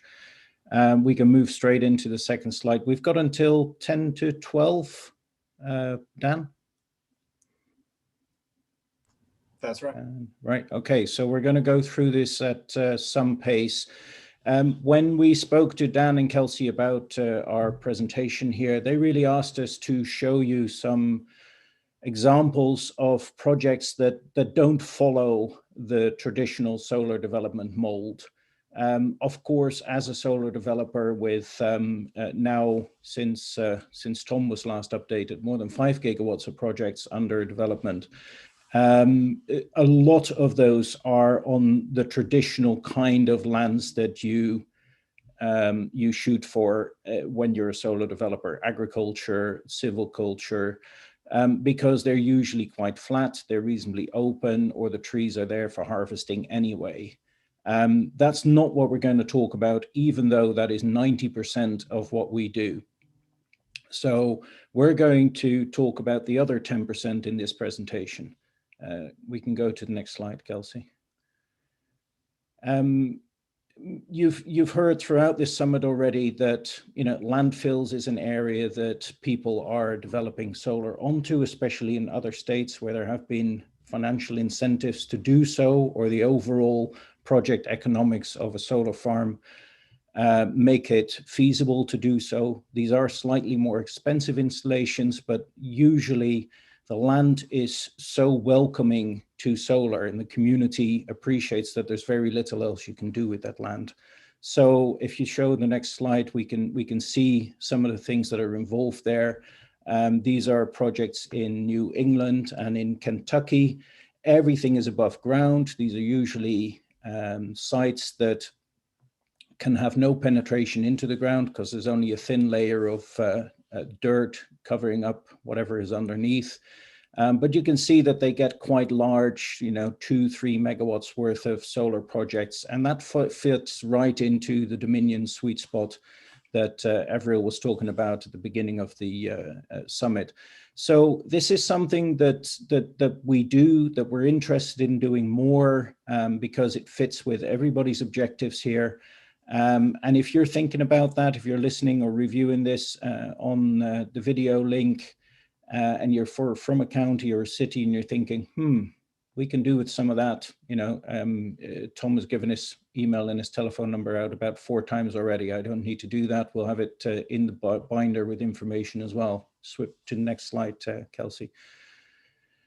So this project is in Pennsylvania. You can see on the slides here that there are 2 strip mines, very scarred, ugly pieces of land. And there is a corridor, a transmission corridor, that red line running straight through the middle of both of those parcels. So as a solar developer, you start to salivate a little bit and you look at this and go, well, wow, that looks interesting. Next slide, you can see the drone footage of what that land looks like now that it's been remediated. So it looks pretty nice and clean.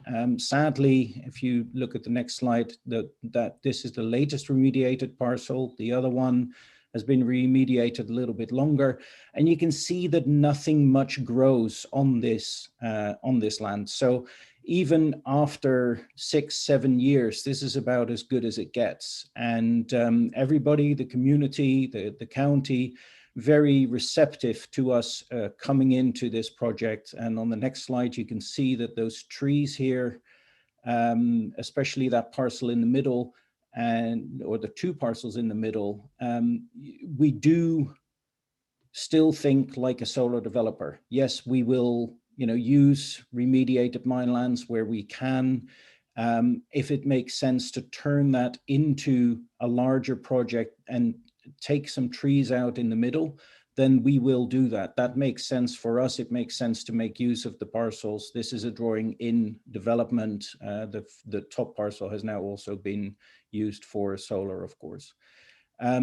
So when in the session this afternoon, in the sessions that we've had previously, you hear about these kind of brownfields. I think this is a great example of where we're using the remediated mine lands in these cases. So we've taken a little bit less risk because the former miner operator has got their approval from the DEP, etc.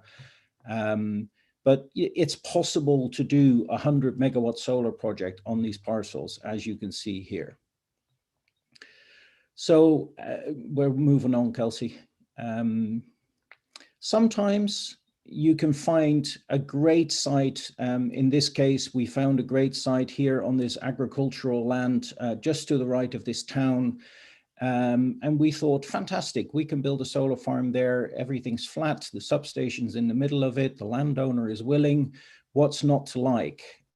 Turns out, putting community first, as Tom and Dan have both said, that what's not to like is a great big solar farm right next to your town that is slated for expansion, etc. So it does take dialogue and communication with the community to understand that and understand how they feel about it.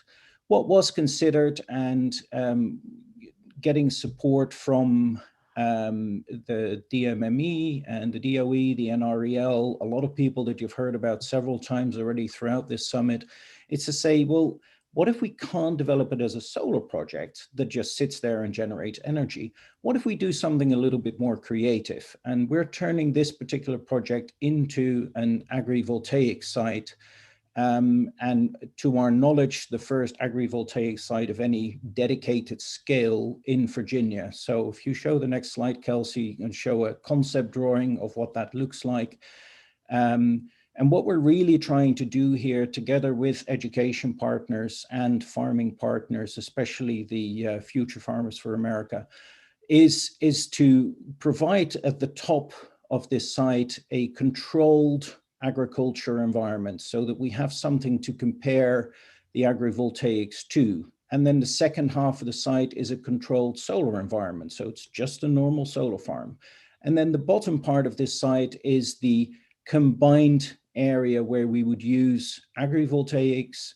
So that's further spaced out solar, as you can see in the schematic, and agriculture going on underneath that. So a super fascinating topic. I was very excited about the lead session yesterday morning where Lexi and Ivy, Carrie and John were talking about that. It was really informative. If you haven't been able to attend that, please rewind and listen to that one. Lots of good, interesting thoughts. I think the next slide is an artist impression of what that would look like. So single axis trackers with crops growing underneath them. And clearly this doesn't work for your traditional row crops where you have large equipment that may be as large as 36 foot wide combine harvesters, or spray equipment that has 100-foot wide beams. So it does require a collaboration with the agriculture operator, and in particular at this stage still with agrivoltaics, with a research partner like the Virginia Tech or the local community colleges, all who we're speaking with about research, and ultimately NREL taken up the mantle of the nationwide custodian to take research further. We're fascinated about this. We'd love to be involved with everybody who's excited about agrivoltaics to make this the best agrivoltaics projects in Virginia. Got a couple of minutes for a couple of other special projects that are not necessarily moving forward, Kelsey. Yeah, we do sheep as well. These happen to be in our in one of the UK farms where I started out at, but it makes a whole lot of sense. And again, listen to Lexi's talk from yesterday if you haven't. Moving on. Two special projects. This looks like your traditional solar operator going in, a little bit of agriculture, a little bit of silviculture, and we're looking at it going, hey, we could build a solar farm there. Again, you can see the red line that designates the transmission line. If you show the next slide, these were the parcels that we had in mind. And turns out that somebody else had also thought that this was a good location for something. In this case, it was actually the county themselves who had looked at this and said, you know what, we can do an industrial park here, maybe some residential, etc. So that's, I think, a picture on the next slide shows you what that looks like. Ultimately, they decided to have their industrial park somewhere else in the county, and they ended up with owning all of this land and no real purpose for it. So in partnership with them, we turned it into one of our flagship projects in Virginia, which is shown on the next slide. And that project is not quite completed yet, but you can see that it's possible to work with the county and use land that they had already zoned, they'd already looked at for an industrial park. So we didn't feel quite so bad about using what others would consider as a green field, because it was never going to be a green field. The final project that we can share with you that shows some creativity moving on is this particular site here, also in Virginia.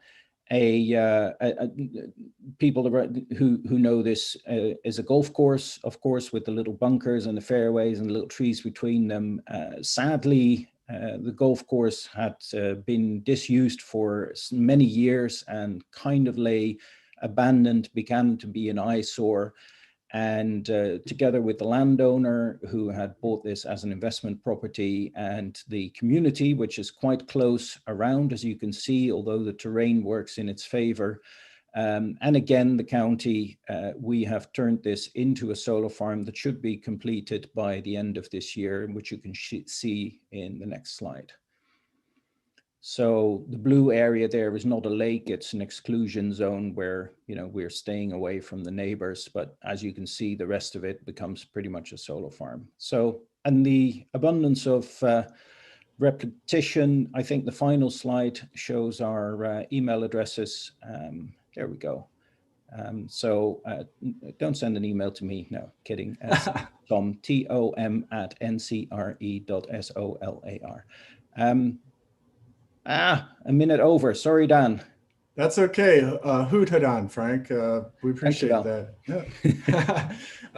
For those who don't know, Frank is from the Netherlands. I actually lived in the Netherlands for a couple of years and went to university there at Erasmus University and started my law career there at Nauta de Til. Shout out Nauta.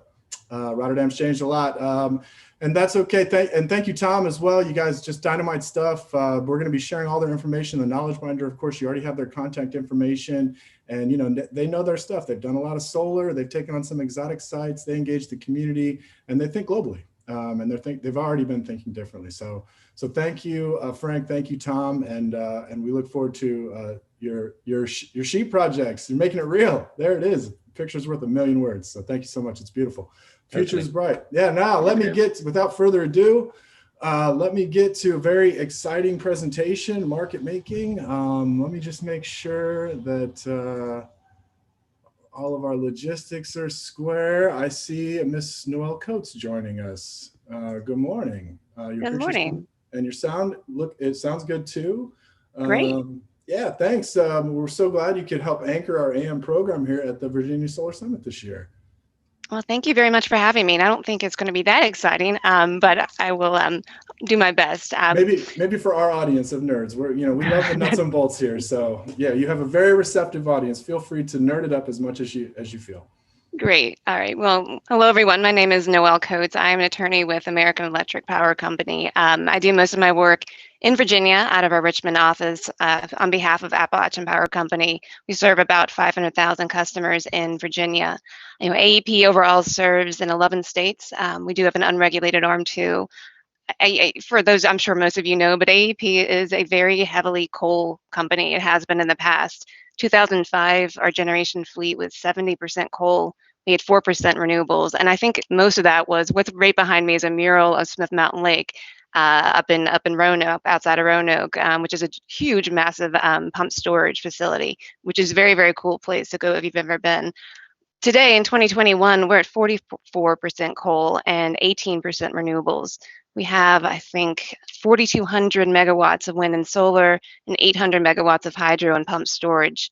And as you may know too, just recently we announced a net zero carbon goal by 2050 for all over AEP. Of course, APCO in Virginia is subject to the Virginia Clean Economy Act, where we will be carbon free, serving our customers here by 2050 as well.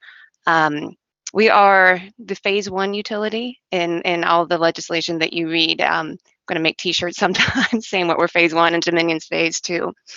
So we have some solar mandates that have been on the books since about 2018 when the Grid Transformation Security Act was passed. That was a mandate that APCO go in for 200 megawatts of solar to request approval to own in Virginia 200 megawatts of solar. In the Clean Economy Act, there's a requirement for us to seek approval of 600 megawatts of solar. So to meet that mandate, we issued an RFP in February. Now we've issued RFPs in the past. They've just not been as successful with bringing a project to the commission for approval and to completion. We've not been as successful as Dominion has been. We look at them with envy. So hopefully this RFP will get us some projects that we'll be able to bring forward. So this is the first of 3 likely RFPs that we will issue this year. The next one will be for PPAs, and the last one will probably be for RECs. For this particular RFP, we're looking for up to 300 megawatts of solar in Virginia or PJM wind. We want turnkey projects. The minimum size is 50 megawatts. We have an option for battery storage as in addition to the project, not as a standalone, not at this time. Some of the general details, the bids are due at the end of this month, so March 31st. By the end of April, we'll have a short list. End of May, we'll have the bidders. We'll have chosen the bidders with a target date for contract signing by October 1st. That's in order to do hopefully, we need to do a filing in November with the components of our Clean Economy Plan. So we hope to do is to go in with ask the commission for approval to acquire the project, to operate the project, and for the associated cost recovery. So of course, all these projects are subject to regulatory approval overall. One thing I'll note, and then I will probably stop talking, there is a component of the RFP that asks for how the project will address environmental justice factors. I heard some discussion on that earlier. That's a new requirement that was passed in 2020, that all government agencies in Virginia take into account environmental justice. And having watched that bill move through the legislative session, it's a very short bill, so there's not a lot of meat on the bones, and we don't really know what exactly the commission expects us to show them. We get discovery requests in every case that we had pending before them now, asking how these requests for energy efficiency or cost recovery, for example, how they impact environmental justice. And so we're looking to the commission's orders on our Clean Economy Plan and Dominion's for them to give us a little bit more information, so then we can give to our bidders information on what they need to show us and we'll take that into account as we evaluate the bids. I will note that we are in 11 states with regulated utilities, and Virginia is, I think, the only one that has this. So we're kind of leading the charge on environmental justice, at least in the states that we serve across the Midwest and Southwest and Southeast. So that is something, and I wish I could give more guidance to the potential bidders on what we expect, but I think we're all kind of figuring that out as we go. So that's it, and I encourage everyone to submit a bid. I mean, this is a really exciting time for our company. And for Southwest Virginia in particular. So thank you for letting me comment and talk for a second. I appreciate it. It's been great hearing everything, and especially all the focus on Southwest Virginia. Yeah, awesome. Yeah, thank you, Noelle. That's perfect. Really great information. And you really said a lot there. And thank you for just adding another dimension to one of my mantras of just how special Virginia is and what's happened there the last few years. And the setup, it is leading the way in so many ways. On EJ already, there's HB 1925 on the governor's desk that might create a grant program similar to the US EPA Brownfield Grant Program. That will be first in the laboratory of states. We had our legal session this morning, and the legislature also made a fix for leases. There's some special requirement you might appreciate as an attorney. If you have a lease, it still has to be a deed of lease, and that freaked everybody out after a court case, but the legislature fixed that. So you've got great people at state agencies in Virginia too. I don't know what's happening in Virginia, but it's all very, very constructive for our way forward. Even bipartisan bills flying through unopposed.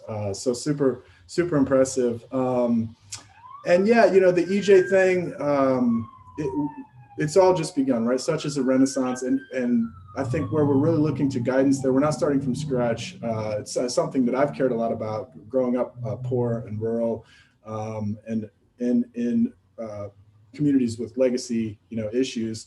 And we have some clear guide. The clearest guidance that I've seen, of course, is in this EPA Brownfield Grant Program, where they've got, it's down to kind of check the box type stuff.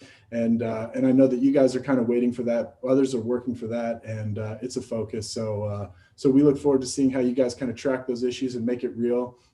But looking ahead to the rest of the year, do you have? I just was thinking about your future RFPs. We've got some bonus time here for some questions from others. But look ahead to your other RFPs and how you see beyond EJ progressing from this RFP into the next couple years of this solar boom. Yeah, it's, I said this when we were litigating before the hearing on the Clean Economy Act, that this is just step one of a multi-decade process as we lead to that ultimate goal in 2050. So I think a lot of it is going to be determined by the commission. You have two new commissioners, so there's a lot of energy and new blood and a lot of motivation to get this done, but to do so without putting too much of a rate burden on our customers. We're very conscious that I remind the commission quite frequently that our service territory is quite different from Dominion's. It doesn't have the economic vibrancy, the growth, the constant growth that Northern Virginia or the Crescent has. So it's a balance between encouraging development and meeting these goals with not doing so, to place too much of a burden on anyone in the service territory. So that's something that we keep in mind as a as a public utility. Our duty is to serve our customers as cost efficiently and reliably as possible. So it's an exciting time for sure. And I don't have any specific dates on when those other RFPs are going to come out, but they will be rolling out soon. Awesome. Well, yeah, we're all staying tuned very closely. I think the whole nation and the whole world, what's happening in Virginia is so instructive and will provide lots of lessons learned, I'm sure. And thank you for the work that you're doing. It's going to take every single person. We need more people. There's not enough nerds in the Renaissance quite yet, not enough leadership, but thanks. I'm very curious to see, you are stretched across multiple geographies, and I have some large corporate experience stretched across different jurisdictions. And now is the doing. One of my themes also this conference has been, it's like the end of the beginning. And now we're going to go to scale with renewables. And that means it's time to roll our sleeves up, figure out all the details down to check the box forms. Hopefully the governor will sign HB 1925, Dominion, or DMME, Dominion yourselves. We'll all get more implementing guidance about these exciting grants. The community level folks will figure it out. But now I'm just getting really excited, Noelle. I apologize. No problem at all. Yeah. So any final thoughts, please? Oh, no, I was just going to say, I'll give you the email so you can include for questions about the RFP. If anyone has specific questions, there's an email for that. So I'll give that to y'all for your information. Appreciate that. Thank you. You bet. Yeah. We did a blog for you guys too, I think, on an RFP. It's on the event website. And I know that we're going to be keeping a lot of blogs rolling out, after the event and into next year's event. So we look forward, maybe we'll get you in person in 2022. You come back and give us an update. And we'll see where we're at with the Renaissance at that point. And we'll probably be blogging about your PPA and your REC RFP as they come out later this year. Great. I like that. Thank you very much. You bet. Keep up the good work over there. Thank you. Yep. The future is bright. All right, everyone. So we are now kind of shifting a little bit early into our lunch break. And you're going to need it. So we're going to come back ahead of the top of the hour at 12:45. And changing the pace, again, rolling up the sleeves, getting down to the brass tacks that Miss Robin Ernst started us out talking about this morning, and getting nitty gritty. We're going to have a terrific, it's still a Greenfields 100 level, so don't be intimidated. Come back and let's really work through, how we're stabilizing soil and how these pollinator projects, kind of the subsurface things above ground and below the panels, how that's going to come together. We have Mr. Joe Belmonte from ECS, who's really going to give us the last word on the greenfield angle before we tune into what were our biggest hits at the first go around of this DQ and now DMME event with some of our shiniest stars in our constellation on what we call Brightfields 300. It's a pair of sessions that will roll into the final expert Q&A wrap, where we're really digging into, pun intended, our other featured issue besides pollinators, which is, you know, mine lands. But Brightfields 300 is a nice starter on kind of landfills and some of the other impacted lands, and come back at 3 o'clock for Brightfields 301, where we're really going to talk specifically about utility solar scale and then mine lands. So with that, I'll let everyone go. Queue up those questions, get a double shot of espresso if you need to, because we've really saved the best for last and there's a lot of stake yet to absorb. Thank you again. You've been watching the Virginia Solar Summit. We'll see you at 1:45 the hour.